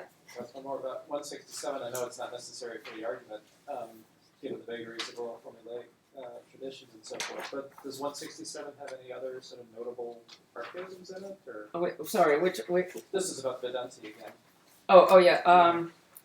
No, I don't think so. Not that I remember. Well, it's one of the hymns in this funny 10-syllable meter. So notable archaisms maybe not. That whole set of hymns in Vipada Viraj is really, really artful. They're really, really clever. But I don't think this is clever. I just think this is, something that hung around. And I haven't actually systematically looked through all of the eam things to see if there are any other third plurals that shouldn't be third plurals. I have found a few before other clitics, but they require a little more special pleading, and 15 minutes isn't the time for special pleading. I was just going to say, I see that at 165 form, which also belongs to that set. Yeah. And there's a line initial Vardhanti im. Yeah. Which is read Vardhantim. Yeah. Right. Yeah. Correctly. Yeah. There's some place, and I can't remember the verse, where you get an archunti, maybe not be eam, it may be some short vowel particle, which doesn't help as much, where it would be happier to read an injunctive because of the context, but since, archity is a present, not an aorist, I can't make the argument in the same way as I can about Vedanti, which sticks out like, just a terrible morphological sore thumb. No further questions? Well, thank you very much.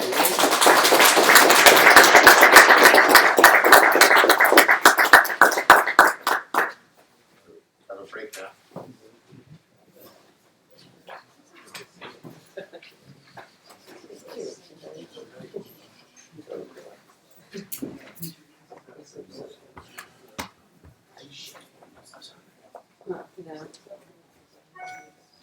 I never remember this. It is, but is the set of clues that I wrote about for Jared Fisher, that has this whole kind of like larger structure. So but I don't know, this one I don't think is so much artful. It's just that some funny thing happened to this stuff, allowed it to be reanalyzed by the customer. In the email I was going for the seat around motive. Did it come? I don't know. Second page. Oh, yes.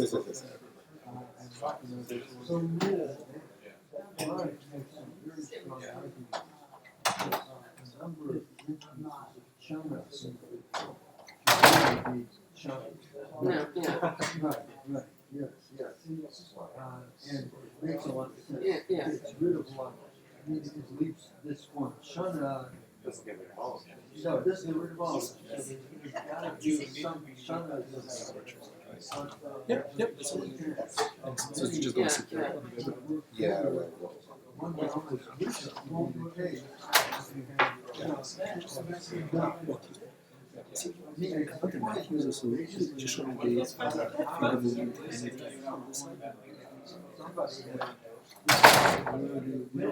All our evidence.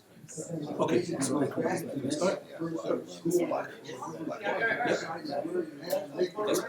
Yeah, no, I mean, I don't think that we can. So, do you want this one or That requires no alterations. Fine.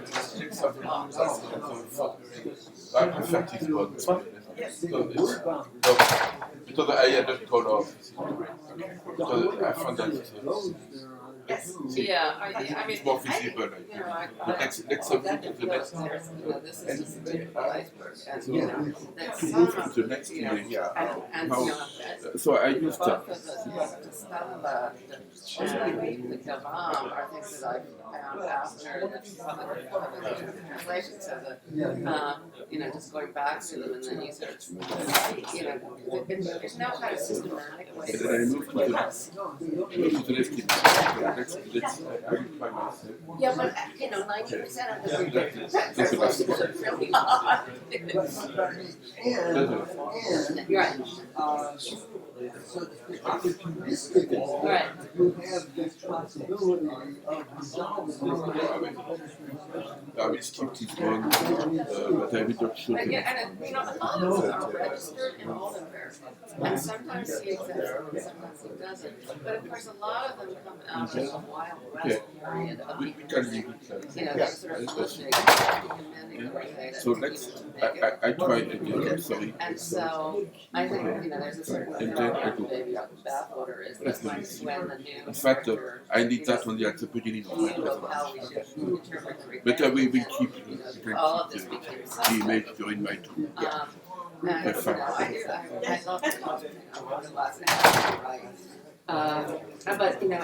But it's not reflected in my Gilner. It's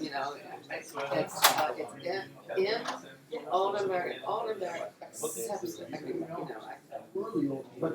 No, later, but this is in the note.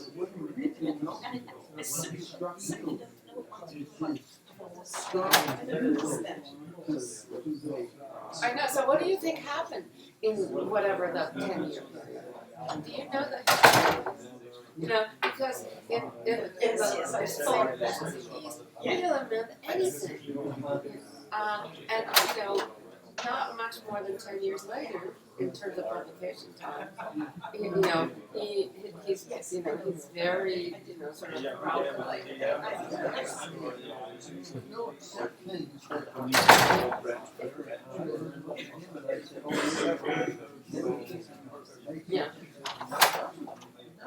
I know, but he did before. And, you know, I think that, I don't know if it was, he just turned, you know, his face against this because he thought it had gotten out of him, or whether there was some, you know, kind of loose movement among other bases, you know, and I just don't have to go and look like that.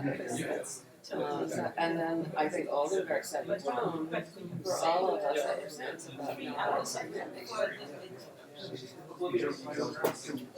right, yeah. Yeah, I mean, the thing is, yeah, I mean, you know, like, look at it, with, you know, and everything, and, you know, you can understand it, but much of it makes no sense at all, you know,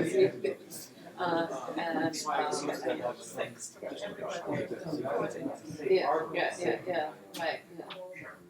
And since we're not dealing with, you know, manuscripts with many variants, you know, the safe thing is to say the text that's transmitted is the text that we deal with.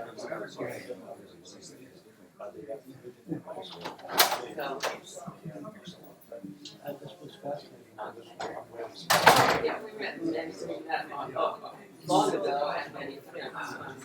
I mean, it was sort of a miracle.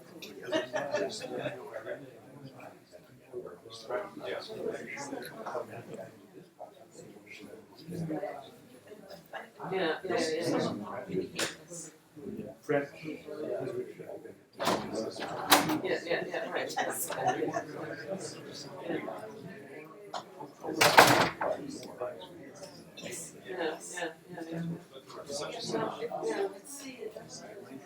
But it does make it some sort of dangerous thing to open like extended.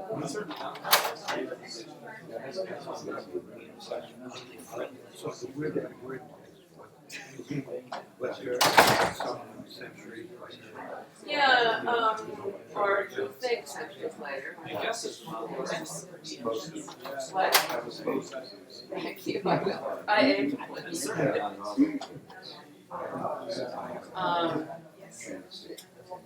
there's a, you know, it's clearly post the word by word post clearly post but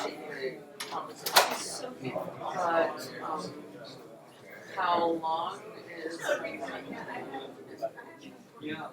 it might be, you know, classic might be resting on these kinds of analysis. It's, you know, it's probably the earliest, the earliest linguistic thing to happen. Because it basically is restores there's a linguistic analysis.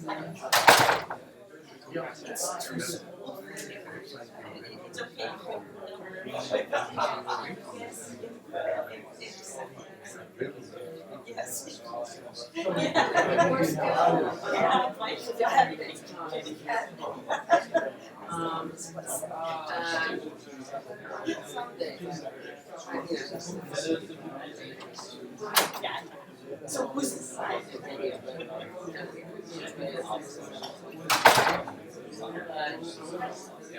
I think it probably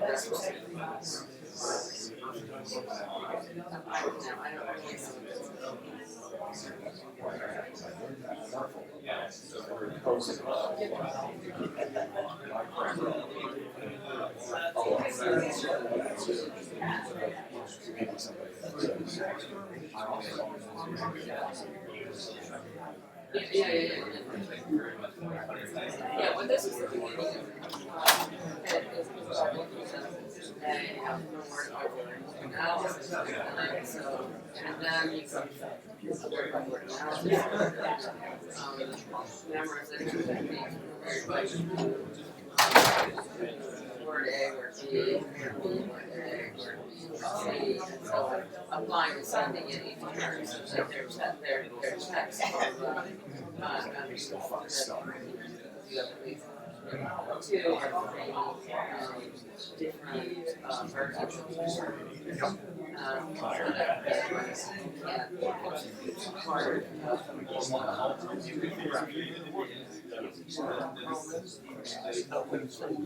two or three different versions. Yeah, right. Yeah, so all of the words, you know, what they identify are given houses. And they also do analysis and compounds, and with some of the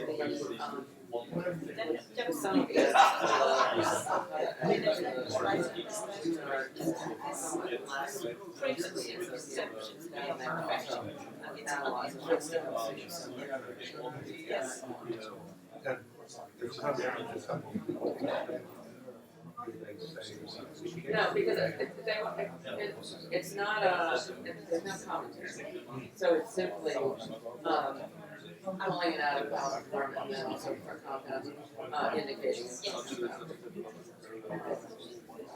internal commentary. Otherwise, it's very it's immensely informative, but it's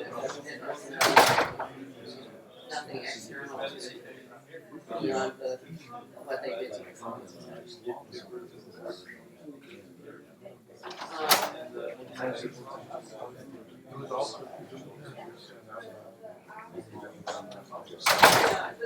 Nobody knows exactly what they are written in, but the standard view is that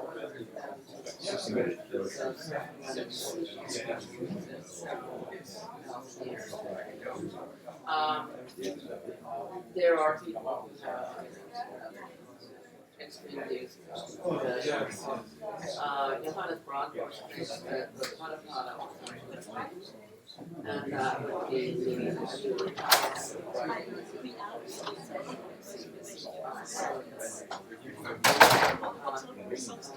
and I don't know why it would have to be written. He believes that had to be written.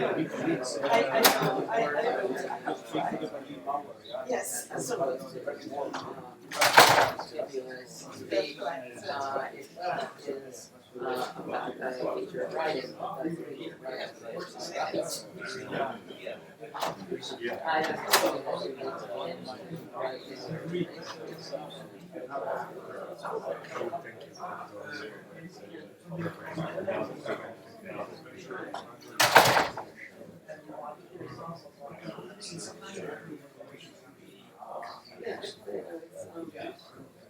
I actually have stronger grasp on what happened to what happened to this dog, and how it entered into the linguistic analysis before even the stage of composition predates so at that point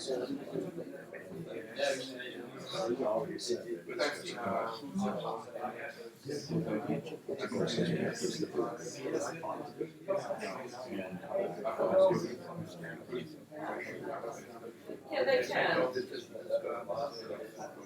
They can, what happened to the Greek data in terms of is that very early their development also a way of reasoning how other things had developed into have various kinds of rules about analyzing text and what that text and it defined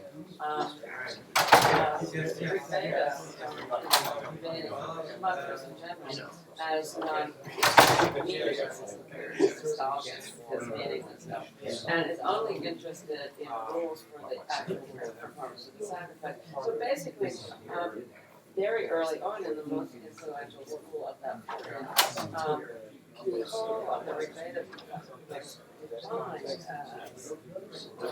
outside the mantras, and the mantras were powerful, but they were not things that about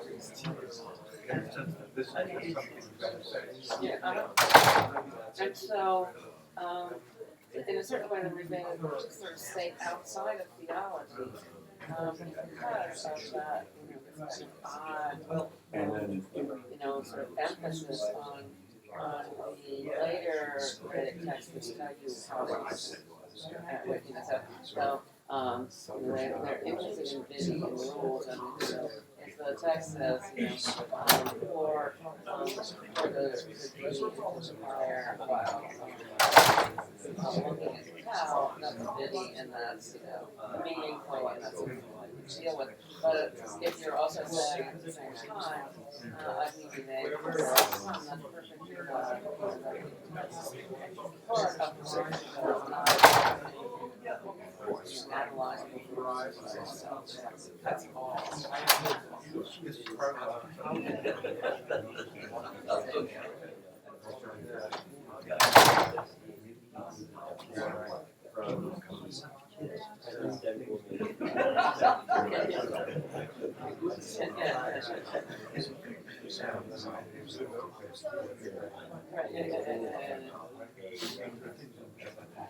Right. But presumably it's also related to every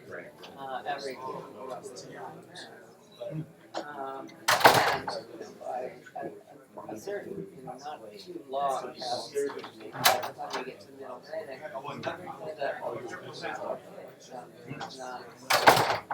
and one of the reasons supposedly for the development, strenuous development of grammatical literature and techniques of recitation was to make sure to preserve the text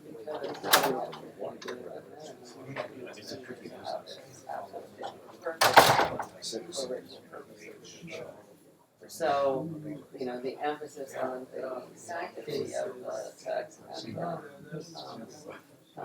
correct recitation overtakes, what it means, which is great for us. If people had tried to make sense out of it, we wouldn't have the text. But right, modernize it, sort of like,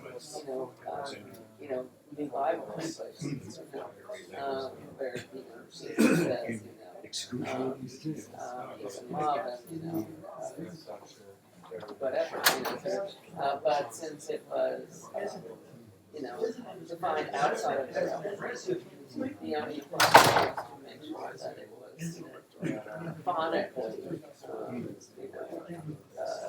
identical at every recitation. So you can decode enormous resources, they obviously to keep it, to preserving the text, and that's how we get it, millennia after. So, I think it's but you also have to sense that it's a meritorious action. Text, and that somehow you're being confused with divine whatever.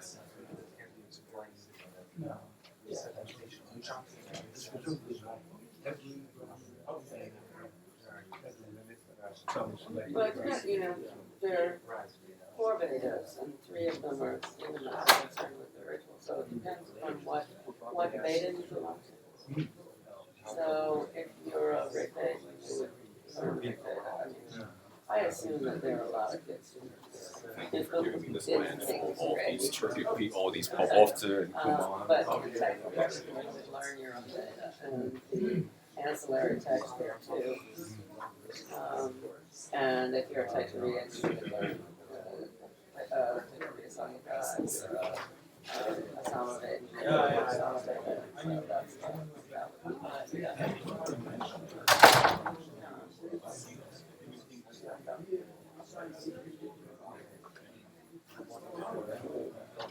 you know, I did put them in.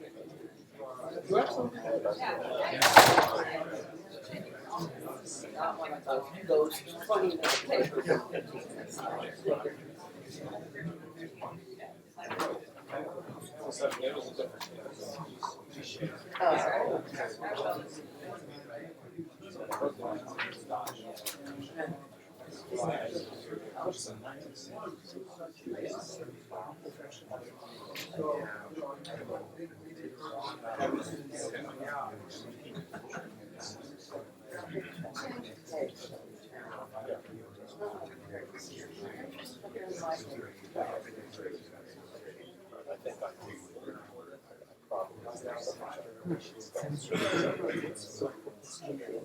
Well, the problem is that legitimate shows up on the law, and so it would be an operative, and this is not accepted.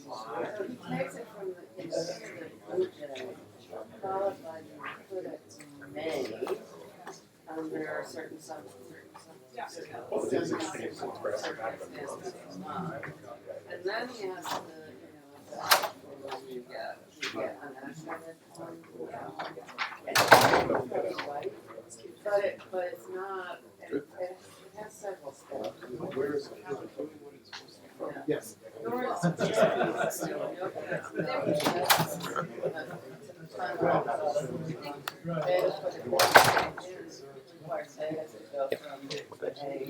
Welcome to the William Dwight Whitney session.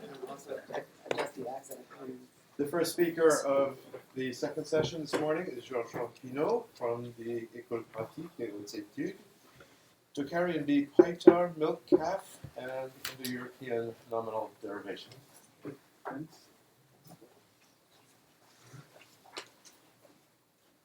So, dear colleagues, so the extent of the Tocarian lexicon for domestic animals is relatively limited as compared to other Indo-European languages. So you can see that on the number 1 on the handout. That's what you find in the handbooks. And that's the best known items. Actually, the best recorded animal in Tocarian text is the elephant, which is a familiar figure of Indian and Buddhist lore, while being absent from the fauna of Tarim Basin, as well as from Surrey era. Fortunately, the economic documents in Tocarian B, which give inventories of cattle, have increased our knowledge of this part of the vocabulary. But the gaps are still important. So here you see, under number 3, I give you, you see, a list of the additional items that have been recovered in the past 20 years, approximately. Then my paper will not consider the whole array of this lexical field, but only one word, which is already recorded, you see, by Adams, under number 4. After a passing mention by Schmidt, Klaus de Schmidt, which I reproduce here in the original German wording. So basically, this statement by Klaus de Schmidt is correct. And but you see, there is more to say about the source, which he didn't give. This form, paitār, which is a key form, is found in a unique document, a very special manuscript, bilingual, Tocarian B, Old Uyghur, which has been kept and then registered among the Uyghur manuscripts of the Berlin collection, and that is still preserved there. So I had the opportunity to study by autopsy, you see this document in several steps. In the Berlin collection, this manuscript is known by two fragments under the press marks U, as you see here. A description and preliminary publication are provided by Maurer in 2015 under the catalog entry 232. The file place is unknown, but it may be situated in the Buddhist site of the region around present-day Turkey. Because at that time, you see, Tocharian B was the current language also of this era, the Turfan era. So you have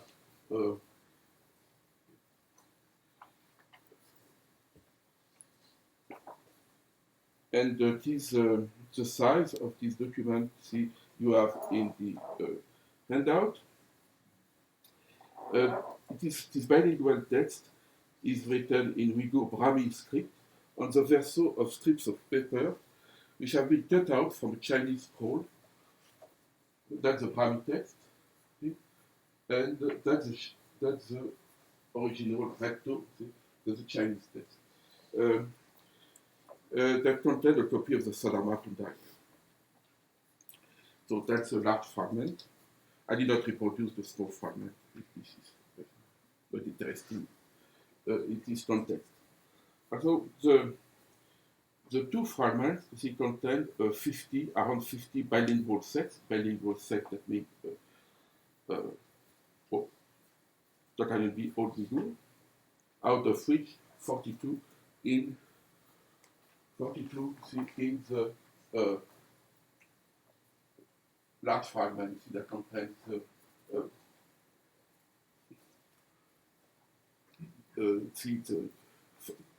that contains, you see, the word paitār.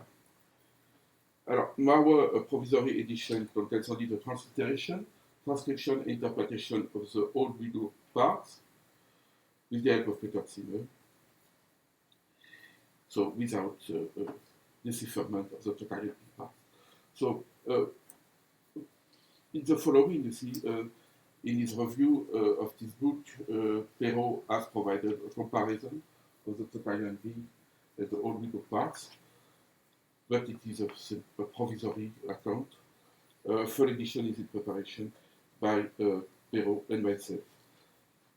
So the Tocharian B words and short phrases are excerpts from a narrative text which pertains to the epos of Rama in Sanskrit. And that's not so surprising, because there is independent evidence for the spread of versions of the Ramayana in Central Asia in the first millennium Common Era in different languages, and probably also in Tocharian A and B. But actually, in this text, the only connection, you see, with the Ramayana is a mention of Hanuman, see, on line 7. And but on the, as you see here, you see that the set number 20. See the Hanume, that the Tocharian part is lost by Old Turkic Hanume Bechen, the monkey Hanume. So, but it is glossary, what I said. We find also short phrases, including verbs, see? And several names of animals, actually, and precisely paitār. So it is precisely, yes, with some change, I can see it here, you see. Okay, so, and you, it's on the line 20. No, the line, sorry, line 12. And we read actually paitār tsana, buzalurud. And see, which is it's also disturbing, you see, but there is virama sign after the first two syllables. It means that the word has been as a demarcation, you see, but that's used normally at the end of a word. And but it shows that maybe the Uyghur glossator, you see, has tried to analyze this word. But you see that one cannot draw much from that because there are examples of wrong segmentation in this glossary too. Now, but now the interpretation is straightforward. The old Uyghur form, Buzagulud, is a derivative in log having basically possessive value from Buzagu, which is perfectly known, calf. Therefore, the Toch form is the nominative accusative plural feminine of paitār C, possessive adjective in C, of paitār. The next bilingual set does not give the substantive code, which will be expected as determined by this adjective. So we have simply Buzagulud, and with the absence of the plural suffix lar at the end of the old Uyghur form is perfectly in order because this suffix was optional in Old Turkic and also in Old Uyghur. Now, see, according to the rule of accentuation of Tocharian B, see, as you see in 12, we and 13, we can restore, you see, the basis noun that it was paitār. Now, the identification of paitār tsana gives the possibility to interpret Tocharian B paitār shte, which belongs to the section of the Tocharian B manuscript from Berlin, which were not published by Zinn and Zidlin, but they are now available on the second site. That is the fragment 1536G from Kizil. It's in archaic text, and the numbering of the line is not certain, but one reads to see what you can see here in my handout, and one more restore self-pelleché paitār sous annulation, which I interpret as follows: this little calf of redemption evodes the peak.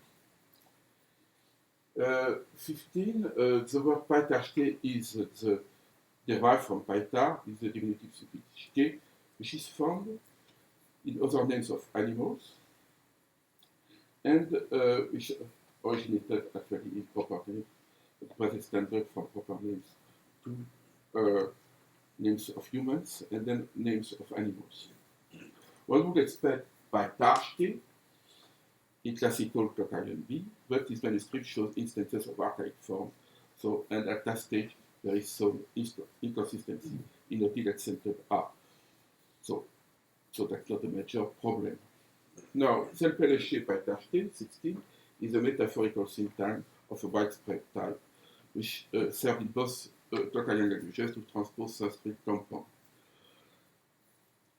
The calf, 17, was seen as a metaphor of the redemption because this animal, which was entirely dependent on its mother and always followed there, was a symbol of worldly attachment to the desirable things and beings, the relationships and the material object.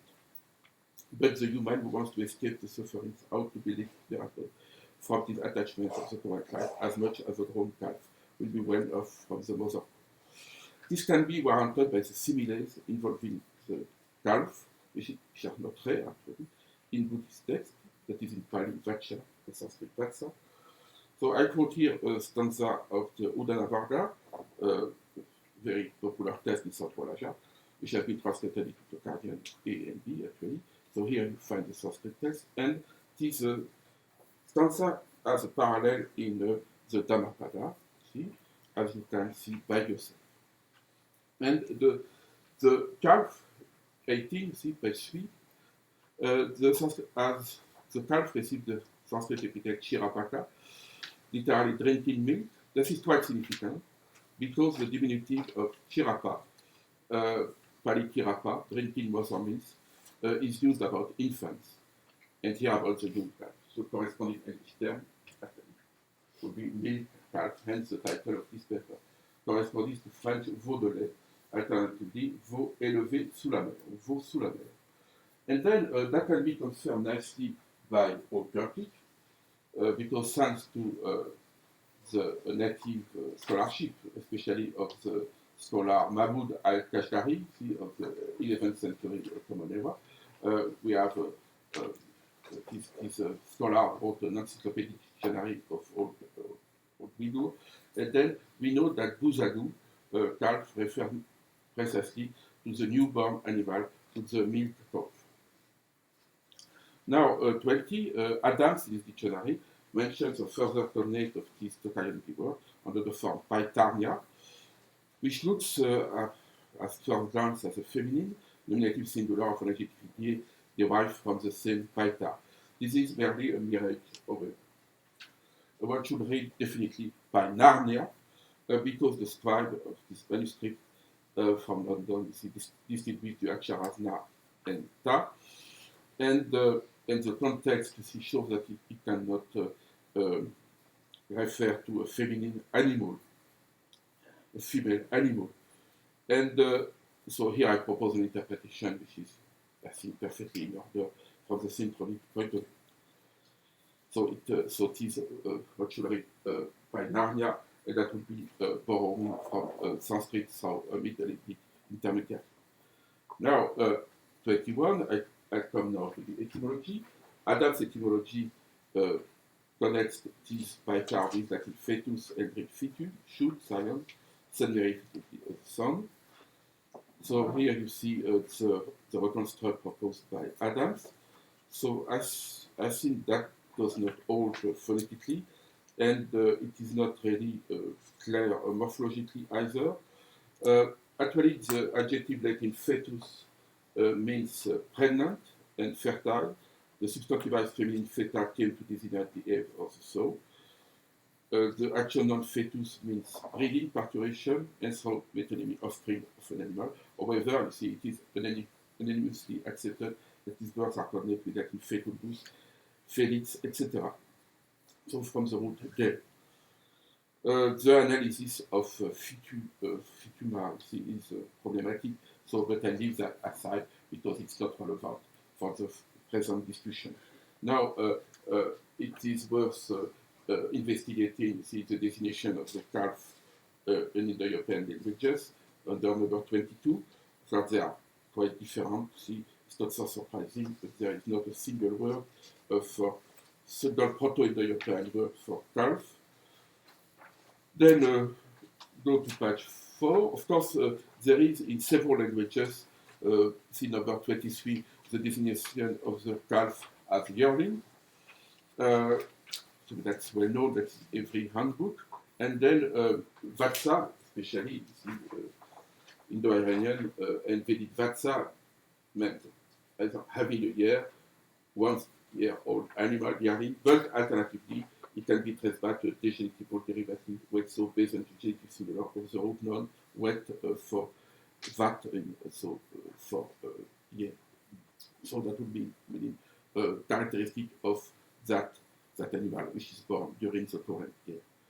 24, his etymological motivation was not restricted to the breed of bovines, however, as we can see from Greek etalon and Latin comparable to Latin vitulus, and also the citrus, which designates the lamb, and older German Rida prime weather.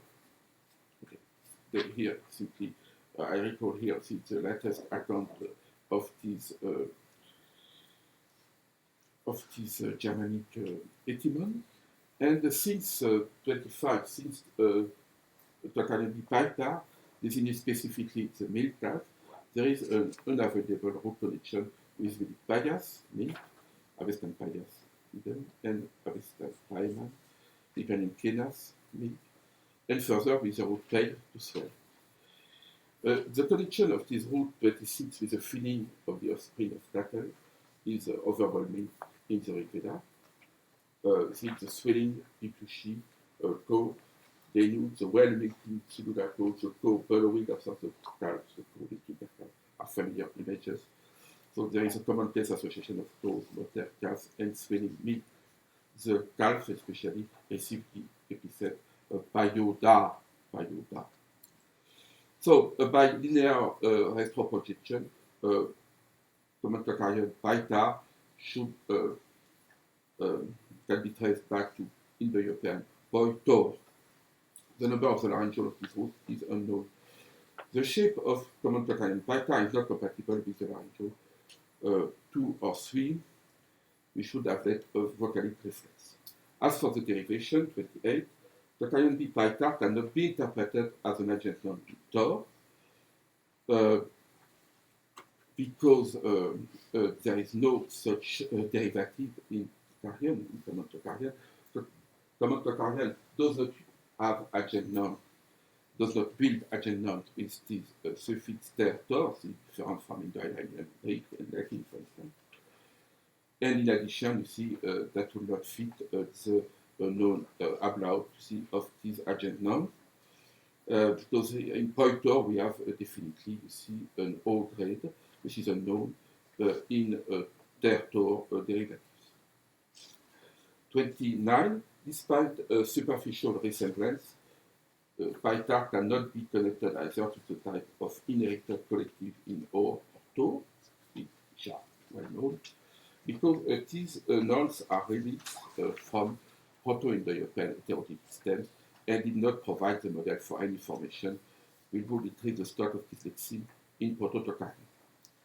So the last alternative, I believe, on the number 30, top of page 5, is to say that the stem paitār reflects a delicatival derivative based on a locative point R with the adverbial form R.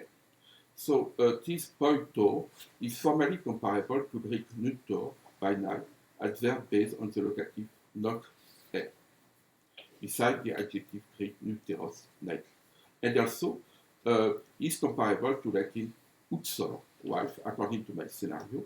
Utsor, housewife, designated originally the one in house from the locative utser of eukos, home, above, way. So this pattern of decasvative derivation, which has been extensively discussed by Alan Nussbaum, can yield neuter collectives, such as the one reflected by not to, nights, accusative during nights and then by nights, as well as animate nouns, such as Latin utsor. Now, you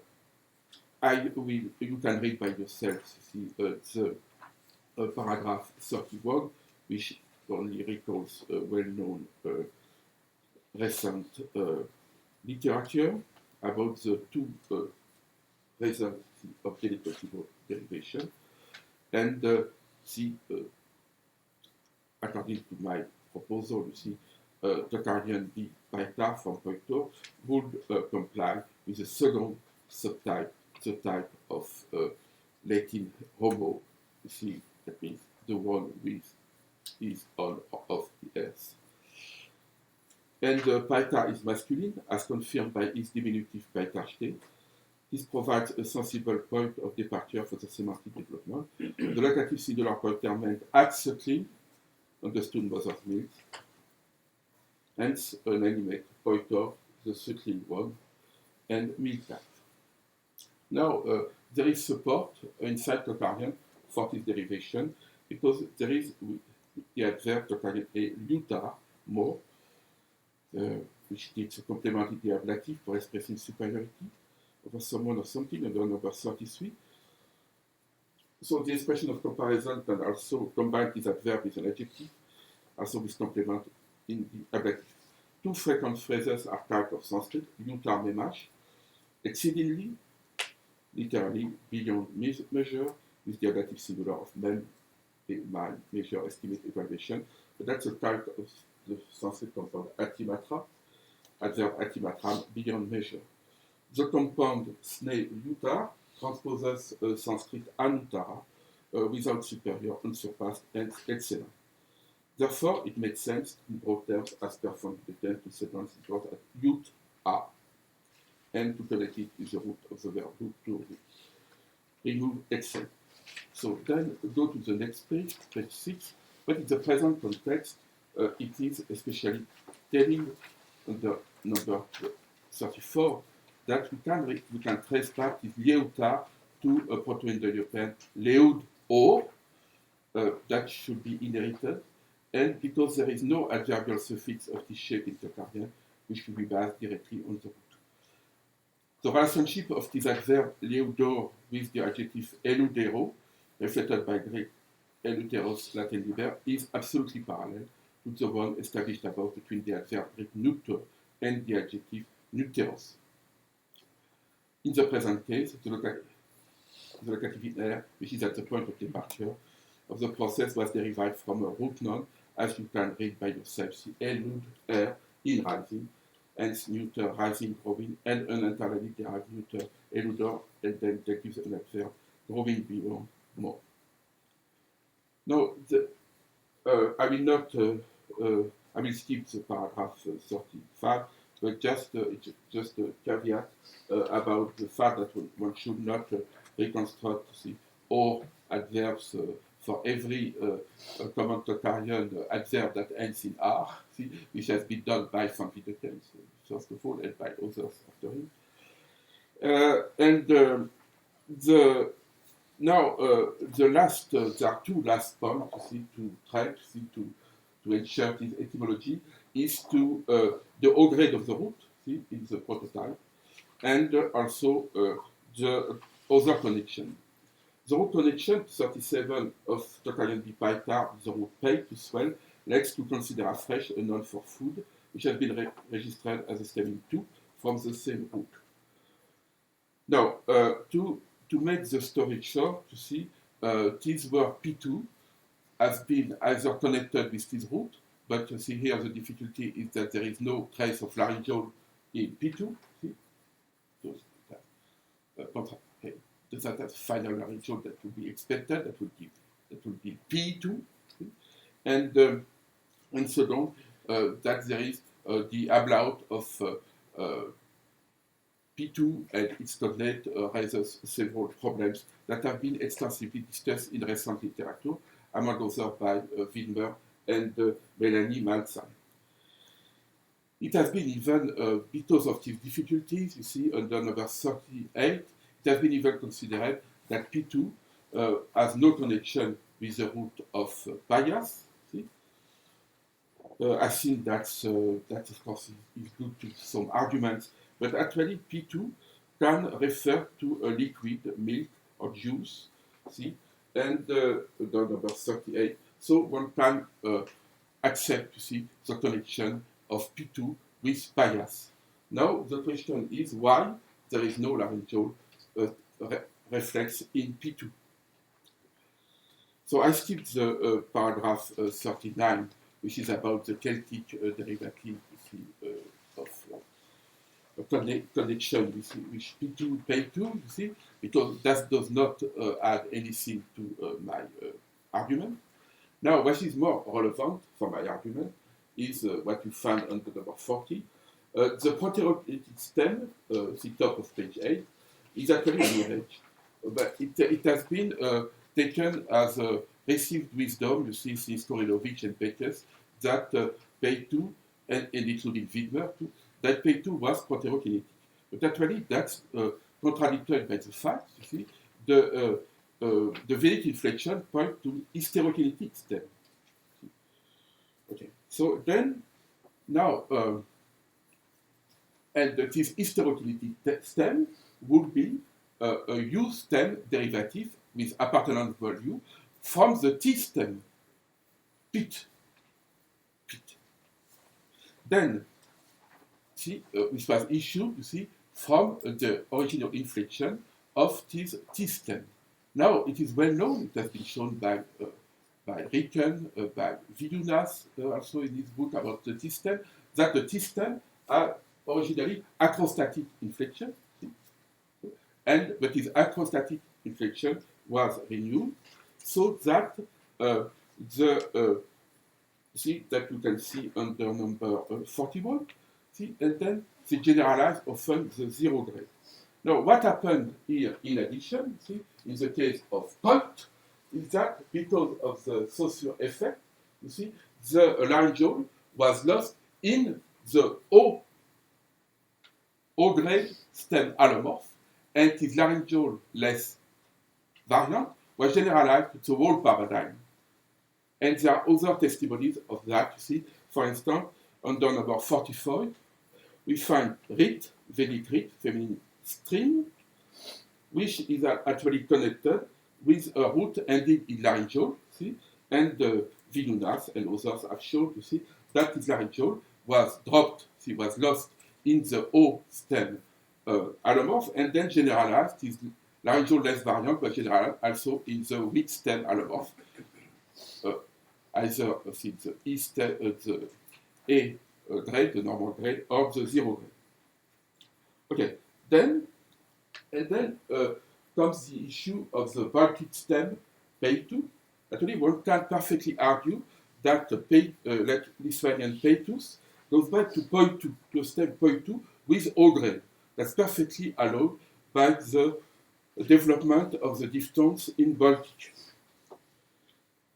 So in that case, you see, Baltic will preserve, you see, the basis point, which is formed also as the basis of Totarian B paitār from paitār. Okay, so actually, paitār and point 2, and Vedic have the same basis. You see, it was the T stem from the root pale, see, to swell and to give milk. So then we have also that you can read, you will read by yourself. There is also much independent evidence for the reintroduction of the O grade of the basis, you see, in hysterokinetic stem. So that will explain why we have point 2, see, with O grade. See?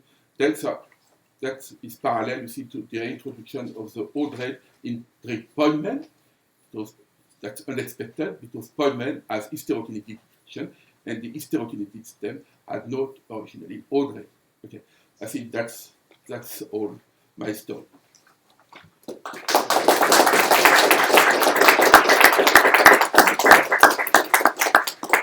Let's take a short time for one or two short questions, if there are questions or comments.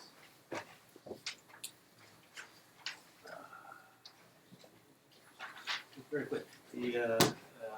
The semantics of this are perfect, of course. That's very good. I like that. Just one tiny thing. I've always been a little bit nervous myself about the nuclear because it seems to me at least possible that we do have good evidence, and it's very good, of course, will correct me if I'm wrong, but yes, and you quote form. I mean, Armenian, of course, has a reflex of amor. Right. And I've often wondered whether, in fact, nuclear couldn't be just a kind of oppositionsbildung to that. No, certainly. So that's the only. No, yeah. no, certainly. The question is that we cannot really decide which is the first, more or less. You see, which is the first, or we. No, I have listed that. So I know perfectly. We can argue that the first was amor, maybe. I think we would want to do that probably because we have real reflexes of an yes, RN. that's true. That's true. And then we can motivate perfectly the derivation, I believe, of MR amor. Yeah. That makes a system. That belongs to a system. On the other hand, nuclear is isolated. Yeah. But from the Greek point of view, see, I believe that at some point, you see, nuclear was created as parallel to amor. Yeah, I think that's because correct. amor existed. Right. So amor was. Right, but if that's true, then it sort of removes a little bit the evidence for the R locative to night. I think it's directly transferred from amor. Yes, but you have nuclear on the other hand. Yes, that's true, but there are other error. Right, absolutely. As I say, I have no axe to grind here. I just, No, no, it's just, you are perfectly it's right. not a, it's You are not a perfectly criticism, not a criticism, it's just a comment. No, but it- And I think we can continue this in, at other times. Thanks very much.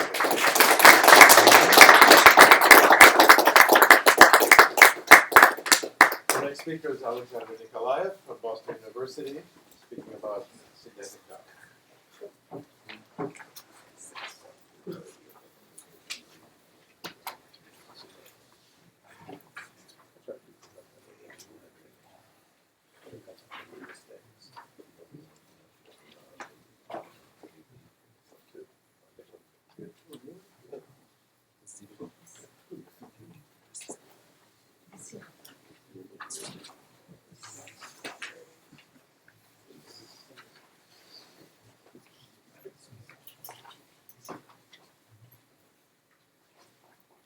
All right. So with this paper, I propose to move from China and to Karen into Asia Minor, and I'm going to talk about Sidetic, or Sidetic, the infinitely scantily attested language of Anatolian family that used to be spoken in the ancient city of Side, which actually still exists, in the coast of Pamphylia. And there are two maps on my handout for you to look at. Whatever little we know about this language basically comes from a few coins and 9 inscriptions. 3 of these inscriptions are bilingual with Greek, and they come from 3rd and 2nd centuries BCE. These inscriptions have been edited by Ronald. You have a reference on the handout. Since Ronald's edition, there was a new finding, the so-called Stele of Lirbe, and currently the team consisting of Christian Zinko, Michaela Zinko, and Alfredo Rizza are preparing a new edition, commentary, and mini grammar of Sidetic. So why, just as a refresher for you, why do we think Sidetic is actually an Indo-European and Anatolian language? Well, this seems to be pretty certain because we find some very familiar-looking elements in morphology and lexicon. So, for instance, the patronymics, which of course figure prominently in our inscriptions, are used in, with a sigmatic genitive that looks very familiar. A nice-looking lexical item is the word for God that we'll see a little bit later in my presentation. It's Sidetic masar, dative plural masara, corresponding to theois in the Greek text, and this has to be in one way or another the cognate of Luvian Masan and Lycian Mahan and Carian Sots. So presumably a noun with the same root as Latin mos modis. But we can leave the discussion of this morphology for the Q&A.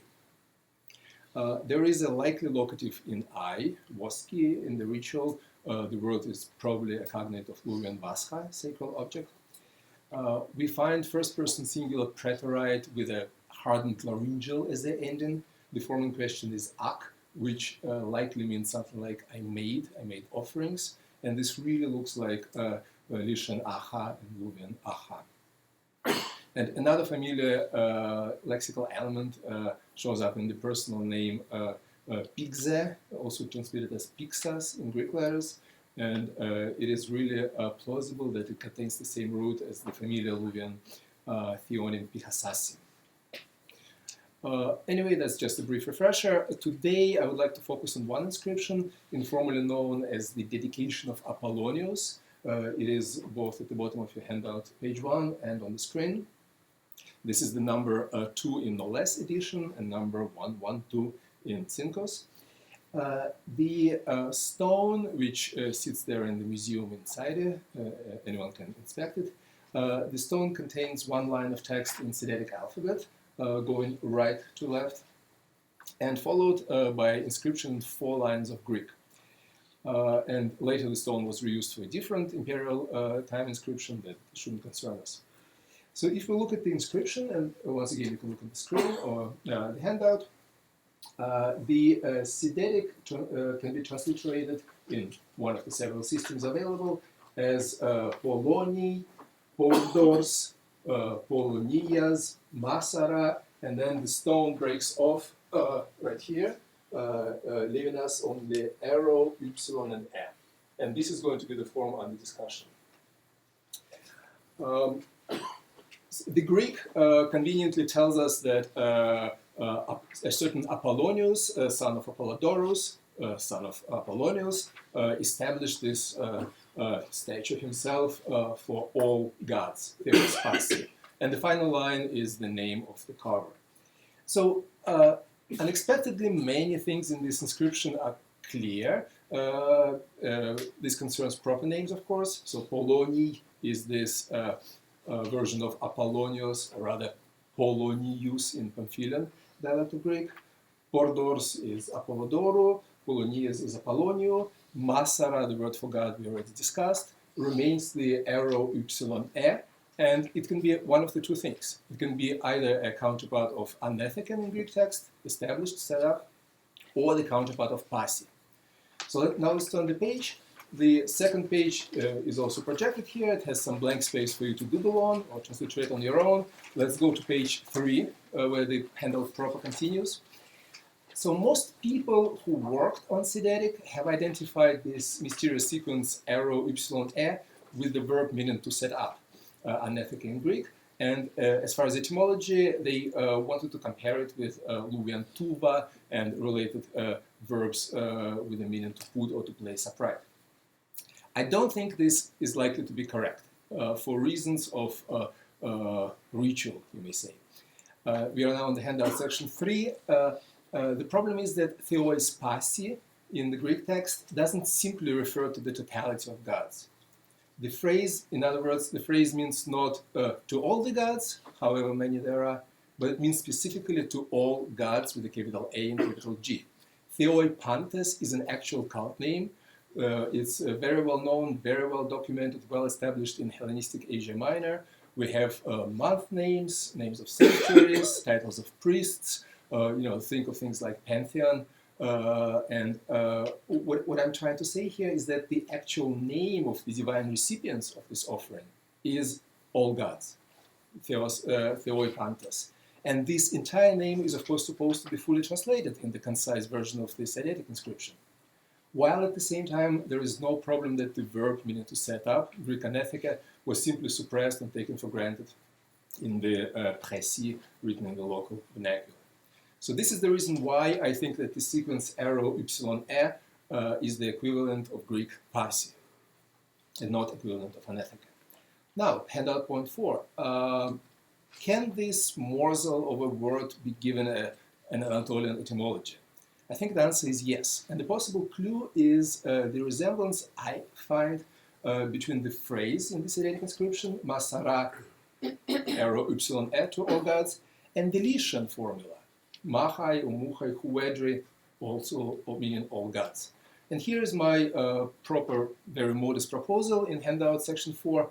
I think that this Sidetic sequence arrow ypsilon e is the first syllable of a Sidetic cognate of Lycian Huedri, meaning all.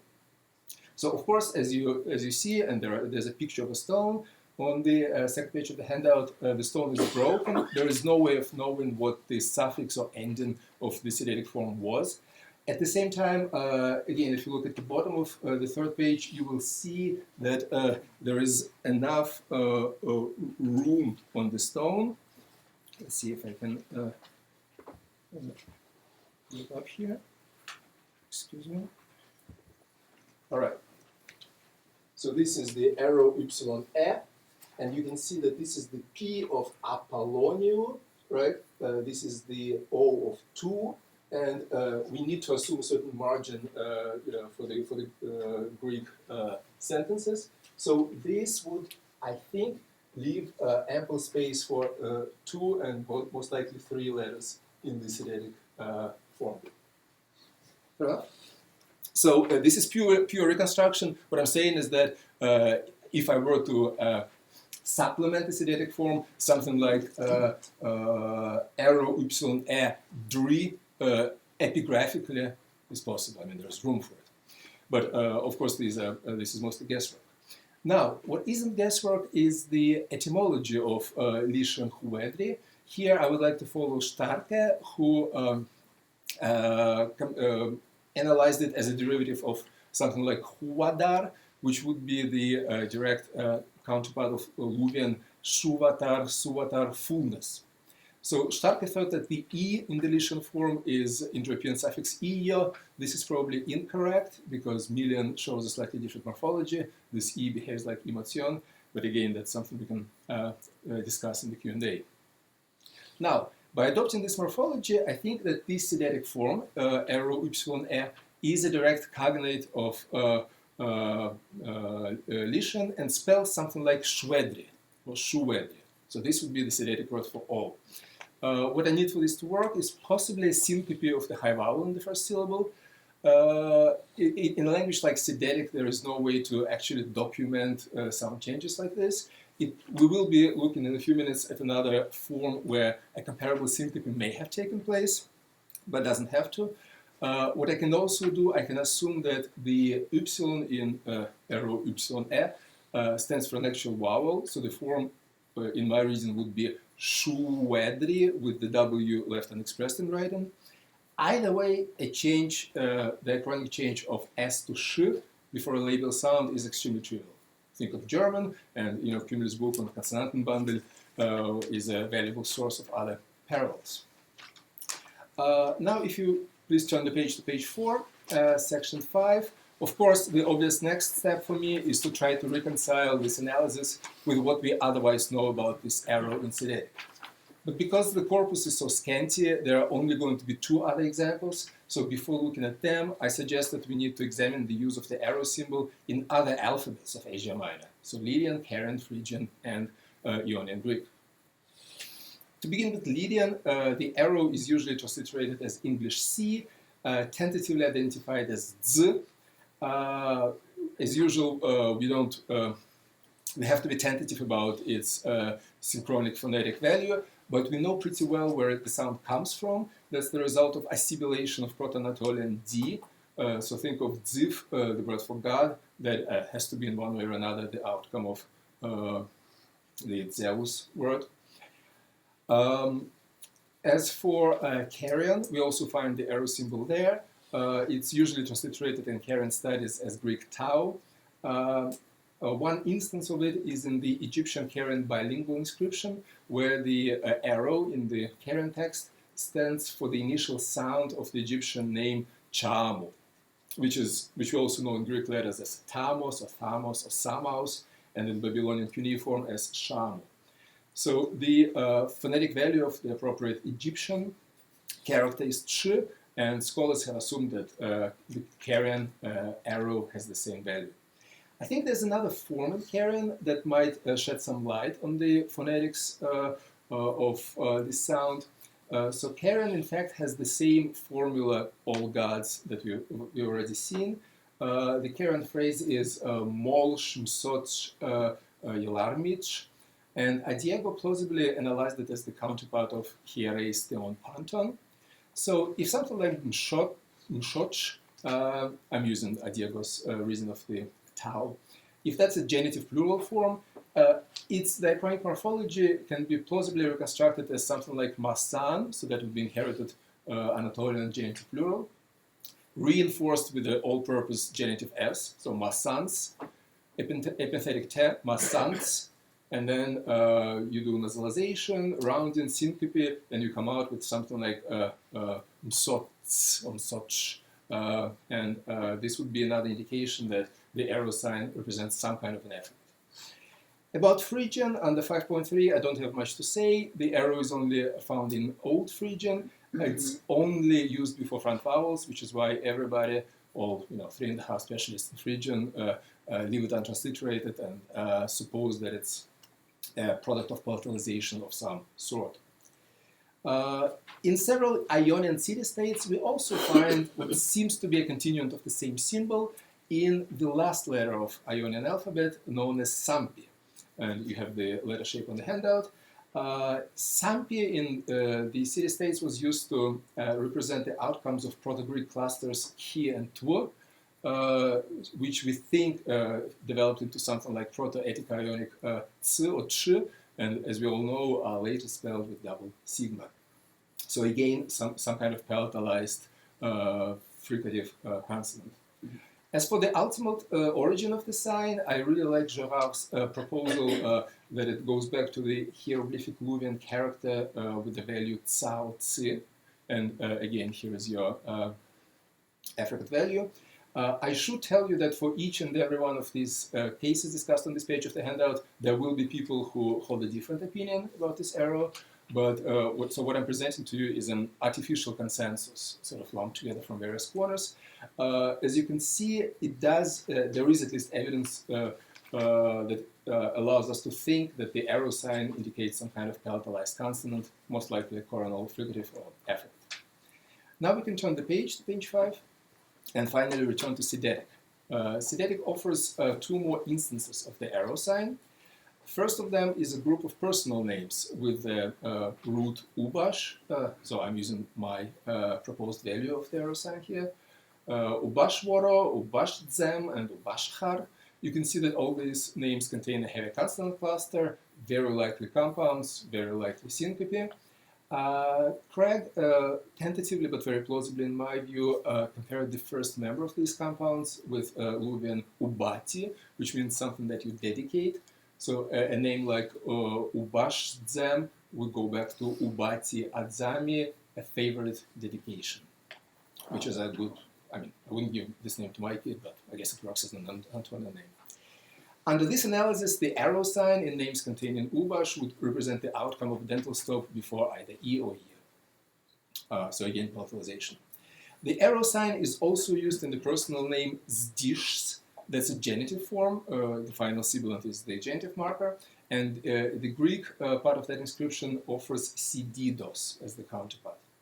So this is the problematic form. Perez Orozco analyzed it fairly plausibly, I think, analyzed this name as a derivative from Luwic Zida, meaning man. That's a well-known word. And the name would be derived with the T suffix. That's a rampantly productive model for personal names in Anatolia. So something like Zidati would be transformed to Ziditi, hence Zdish. If this analysis is correct, the arrow sign stands here for the product of palatalization of a dental before E, same as above. Briggs and Neumann had a different opinion. They thought that it's more likely to represent an antiderivative of some sort. And again, in genitive, something like ns would give you the affricate spelled with an arrow sign. You'll notice that the actual genitival S is actually still there in the form, which makes it less plausible in my opinion.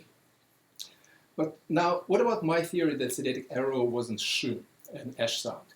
The second delta in Greek sididos is obviously a problem, because that would be a very odd way of representing a sibilant.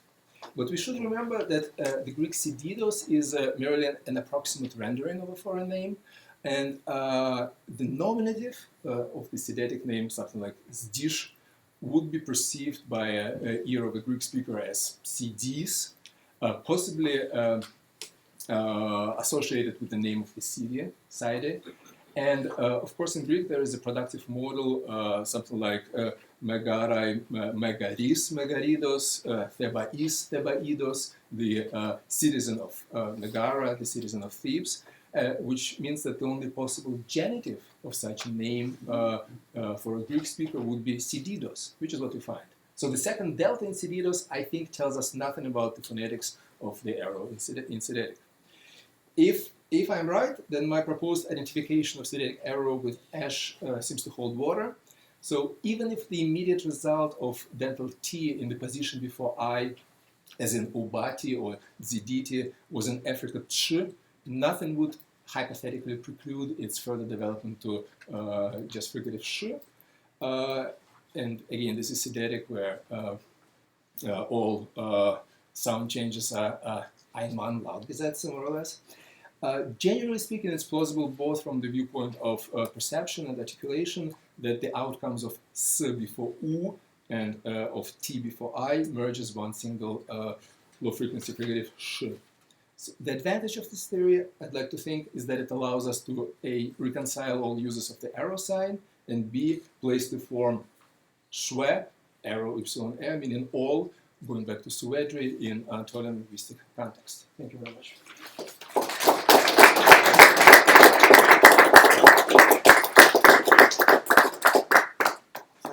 we have time for questions.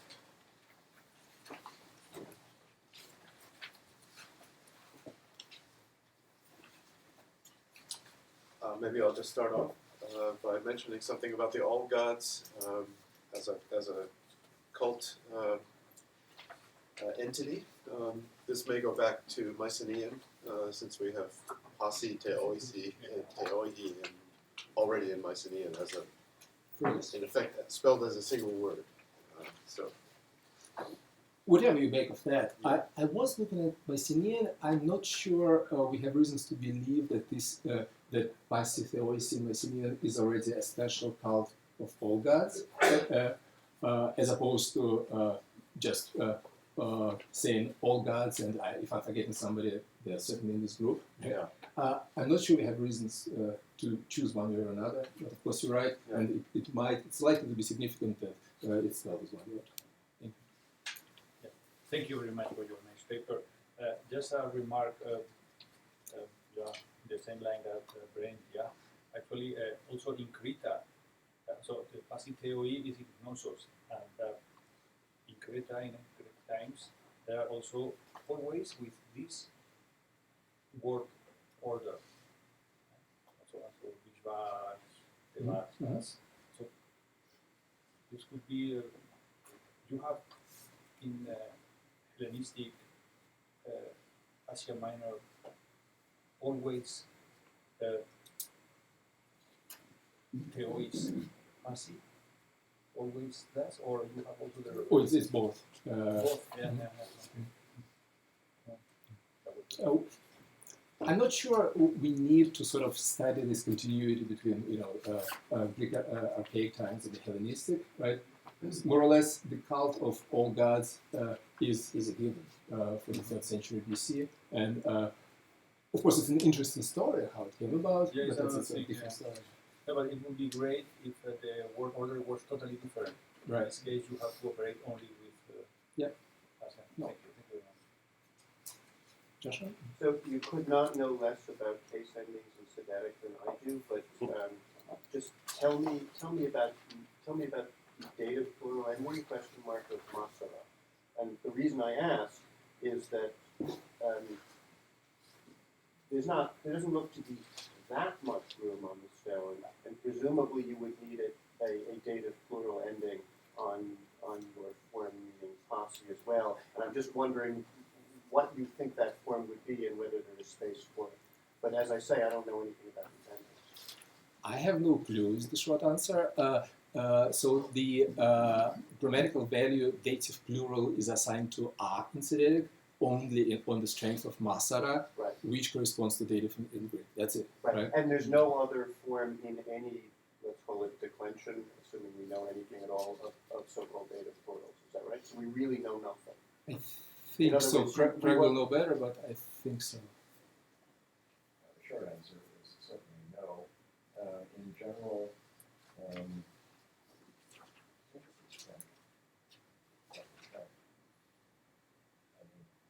first answer is from these languages like Bishop. So original final S is Y. And of course these genitives assume that I have vowel. But I'm not sure that yes, because yes, I'm not making this up. Notice that in fact there is no nominative S on colon. So as far as I would assume, of course we know even less about sound laws, but I'm assuming Masara is essentially mutatis mutandis, something like Masana,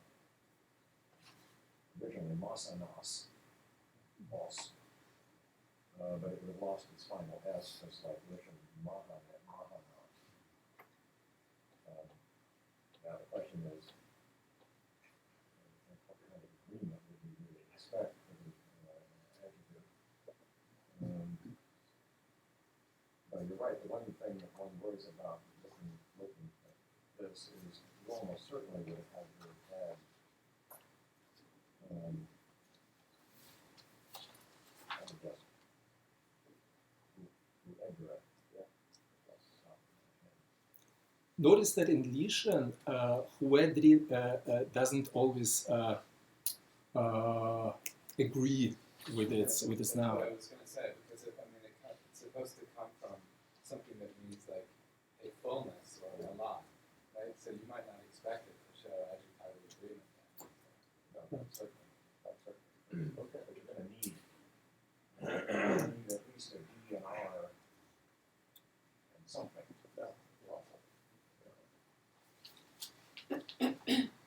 Other questions, comments? Well, thank you very much, Sasha.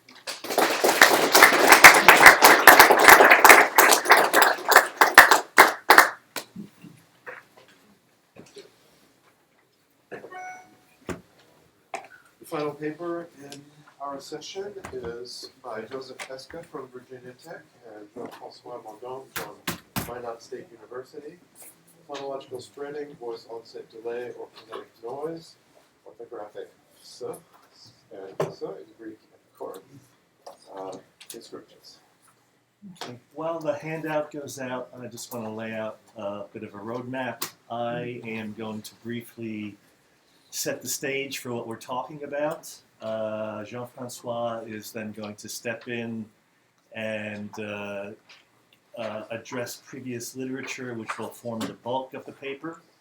And I will step in just to finish up our critique of the literature review and then briefly state what our proposal is.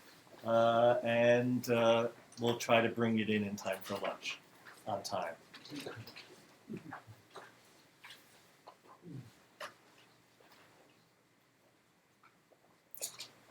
Okay, so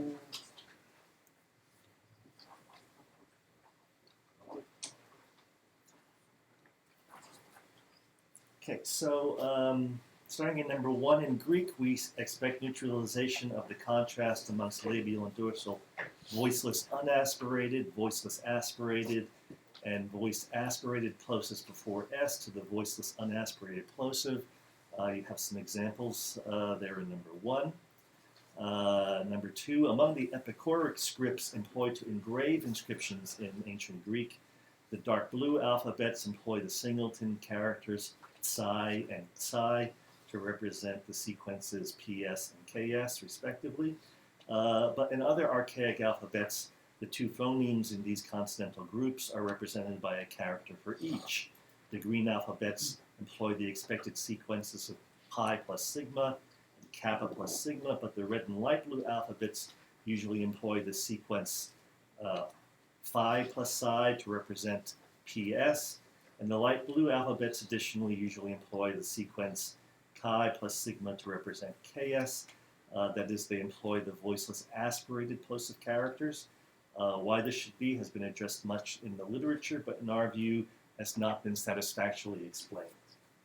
Okay, so in number 3, Schweitzer does the obvious thing. What if they're just actually voiceless aspirates? He finds 2 things that could be used to support that on the next page. One is that you get some orthographic metatheses in which the aspiration is kept. That is, you keep writing the phi, you keep using the chi. Now, those are some examples there. The second piece of evidence to support that perhaps these are actually real aspirates is in 4. That is, many Greek loans into classical Armenian that have a psi or a psi are written in Armenian with an aspirate voiceless stop. So 4 gives you just a sample. And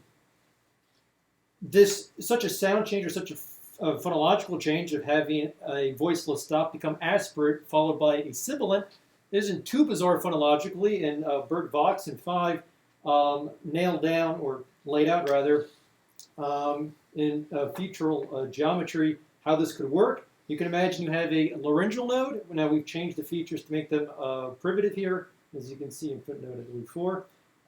If there's a laryngeal node, we have 2 features, spread glottis and voice. Voice is used for voiced sounds, the voiced unaspirate stops, the voiced stops. Spread glottis would be used for the aspirate stops and also for voiceless fricatives. This is all laid out on the top of page 3. You can see the the features nailed down there. Footnote 5 explains why voiced fricatives are not spread glottis, and actually that came up briefly yesterday during the Q&A, I believe, in one of the papers regarding, I believe, a trilled R's and aspiration, and how it's difficult to maintain spread glottis as well as voicing at the same time.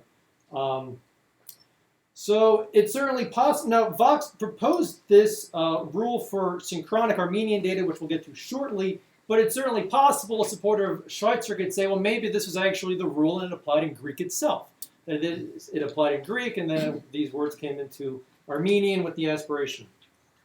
6 is effectively showing you what's going on. You have a minus sonorant, a minus continuant, that is a stop, followed by a sibilant, a minus sonorant, and a plus continuant. And the laryngeal feature from the sibilant, the minus sonorant, the plus continuant, moves on over to the, spreads to the stop. And you don't need to ask us why we didn't use primitive features there, but we wanted to simplify things. So what would happen in the Greek case here is that the spread glottis moves from the S to the preceding voiceless consonant. There could be some historical support for this in Armenian itself. In number 7, as Vox points out, the word for 20, ksan, you would expect ksan with a voiced unaspirated stop, and using this rule, the S spreads its laryngeal features leftward, aspirating the G, also devoicing it. There are in 8 some reasons why it's probably best not to take this rule back to classical Greek. The obvious thing is that the grammarians in fact speak of loss of aspiration in sequences or in forms such as grap plus so and ech plus so. Also, they don't undergo Grassmann's law, so they probably weren't aspirated before the sigma, as you see on the top of page 4. You get hexo and not exo. It's also possible that regarding Armenian, this is an inner Armenian rule. It has survived synchronically in standard Eastern Armenian, as you can see in the first set of data there on the top of page 4. These are the only 2 forms that all the citations mention, even the ones in Armenian. But you can see, for instance, in the word for revolt, the voiceless unaspirated stop, P becomes the aspirate P. It also survives in the new Yulfa dialect in the second set of data there. Schwa insertion clearly needs to occur following the spread of the laryngeal feature. Another reason why it's probably not the case that this rule took place in Greek is that not while overwhelmingly Greek borrowings or Greek loans that have a psi and a ktsai do turn out with an aspirate stop, in classical Armenian, this is not 100% the case, as the bottom, or in section 9, the bottom of page 4 onto page 5 shows you just a sampling of some of these words that do not have aspiration. On, because we're all hungry. So that's pretty much the first of the 3 theories. That was Schweitzer's theory. Second theory is, well, what if these are actually frigatives, or they're lenis? This is Lejeune. In support of this, in 10, he shows that there are some inscriptions from Amorgos and Naxos where you have an H followed by a sigma, or complete assimilation. Clearly, complete assimilation is going to be easier if we have a fricative. Okay, perhaps these are frigatives. Some reasons why this is probably not true in 11, as W. Sidney Allen points out, the interpretation of the voiceless aspirated plosive characters as lax does not fit with the Greek descriptive terminology, and as he actually says, for pi, etc. are voiceless and tense, and if phi, etc. were voiceless and lax, these would be intermediate between pi and beta. That is, the phi would share voicelessness with the unaspirated stops, voiceless unaspirated stops, and the aspirated stops would share lax with the voice unaspirated stops. So they should be intermediate. But as Claxon points out, they are not, at least according to the grammarians, the Greek grammarians, in which meson, intermediate, is used not to refer to the voiceless unaspirated stops, but to the voiced stops. Furthermore, as Claxon points out in 12, They probably were not fricatives because Greek borrowings in those writing systems that do have symbols for fricatives never use them, such as Latin, Coptic, and Armenian itself. So that's theory 2. Theory 3 is from James Claxon, in which he says that the aspirates are quasi-phonetic. Those forms that were back for number 1, that those are all just quasi-phonetic. And then what's effectively going on is, in sequences of, let's just say, PS vowel, the voicing of the vowel, the separation in time between the stopping of the stop and the voicing of the vowel is comparable to aspiration in an aspirated stop. That is, we're having a moment where there simply is no voicing. And in order to support this, he says that there are lead tablets from Stura in which the phi sigma occurs medially, but where finally it's pi sigma, that this would be due to the fact that we would not expect VOT or voice onset time at the end of a word, so that it is suppressed there. Furthermore, he acknowledges, well, people might say if you expect that a stop, when it's separated from a vowel, to sort of mimic voice onset time, why aren't all stops before that are separated from a vowel with the consonant in between, why are they not all written as aspirates? And he says, well, in the geminate sequences, it's reasonable that there is no continuous airflow in a geminate sequence, and that after the release of the initial stop, a Greek hearer would interpret the release of the second consonant as the end of the articulation of the first. So that's Claxon's theory. Okay. In our view, Claxon's theory is untenable. He's correct to state that a voiceless aspirated plosive devoices the onset of an immediately following a resonant, but we find it difficult to imagine that a voiceless aspirated plosive would delay its aspiration until after the articulation of a following voiceless sibilant, as illustrated in 15. That is, that the aspiration would be discontinuous with its plosive. The resulting surface aspirated sibilants, indeed all aspirated fricatives, are extremely rare among the world's languages. Where they occur is noted in footnote 10. Claxon's position is especially hard to maintain in view of the fact that he himself does not really believe that the plosives in these Greek consonant groups were aspirated. He views them as unaspirated plosives whose only similarity to aspirated plosives is the delay in voicing which follows them.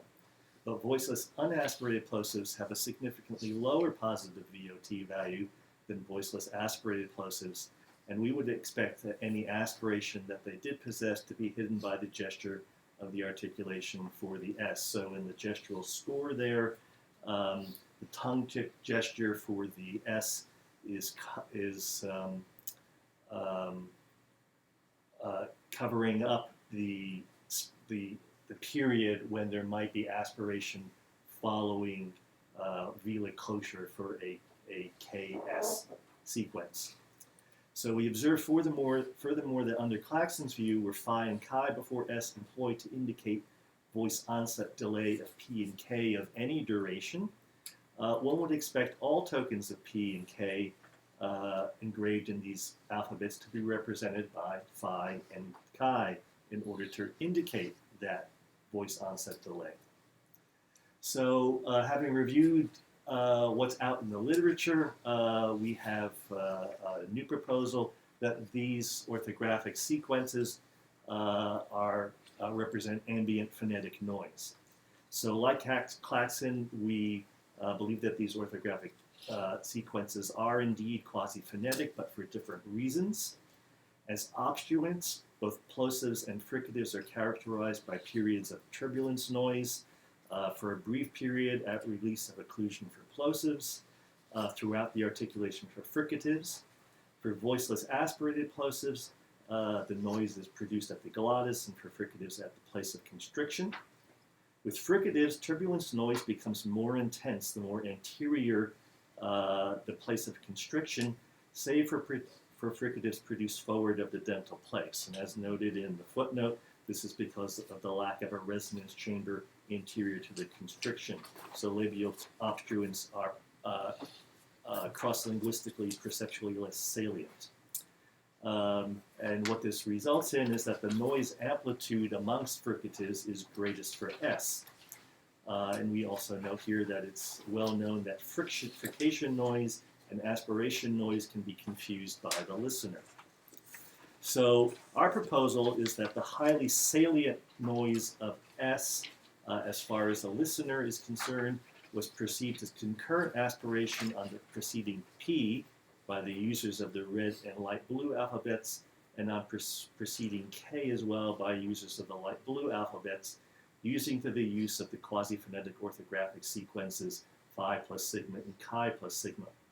In the few metaphysized tokens, we believe that they simply fall in with the Greek S plus aspirated stop, and where you get the final orthographic final pi plus sigma in these alphabets, the use of the voiceless unaspirated character can be explained by the attenuation of aerodynamic energy typically found in coda position, which results in lower intensity of the turbulence noise.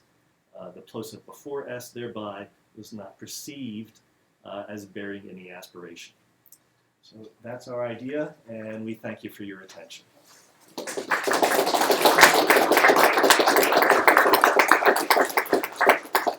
Thanks very much. The paper is open for discussion. Yes? Right.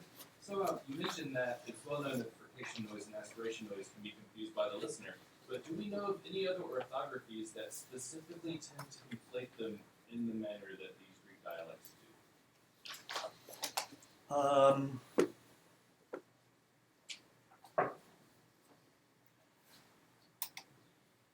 I know of genuine sound changes, but nothing exactly like this comes to mind right offhand. But there is plenty of instrumental data that shows that these kinds of things happen, but this is why we're referring to this as quasi-phonetic orthography, not something that you would tend to expect to be regularly reflected in an orthographic system.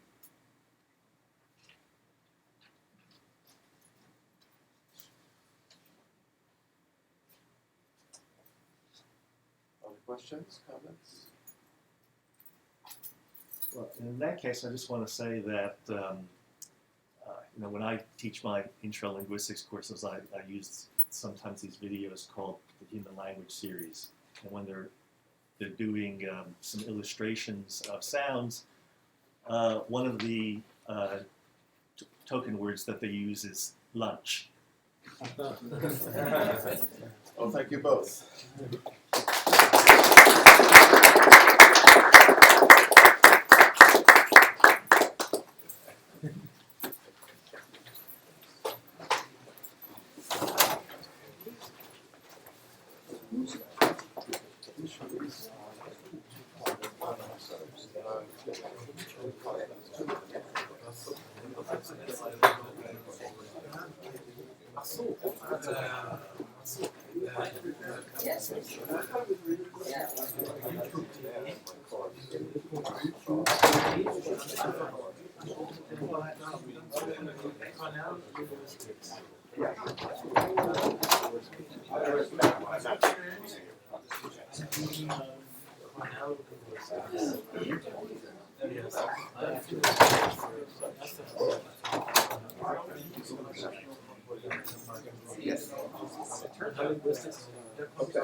Sorry.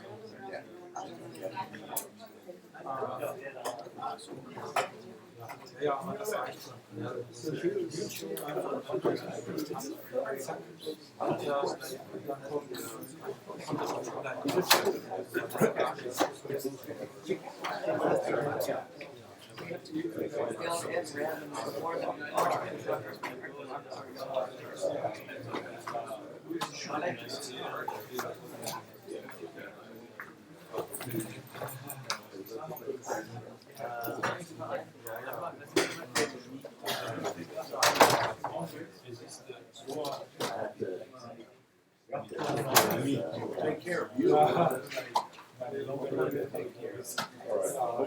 is 7 a.m. This is Aaron up on. All right. I'll show you what it is.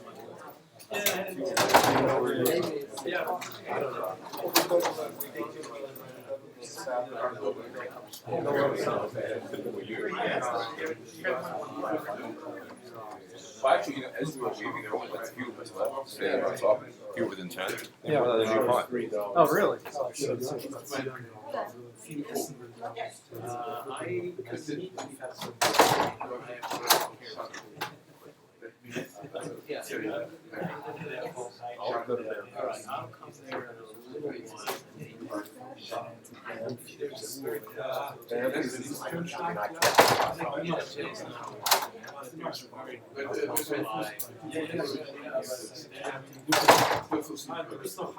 Regular residents.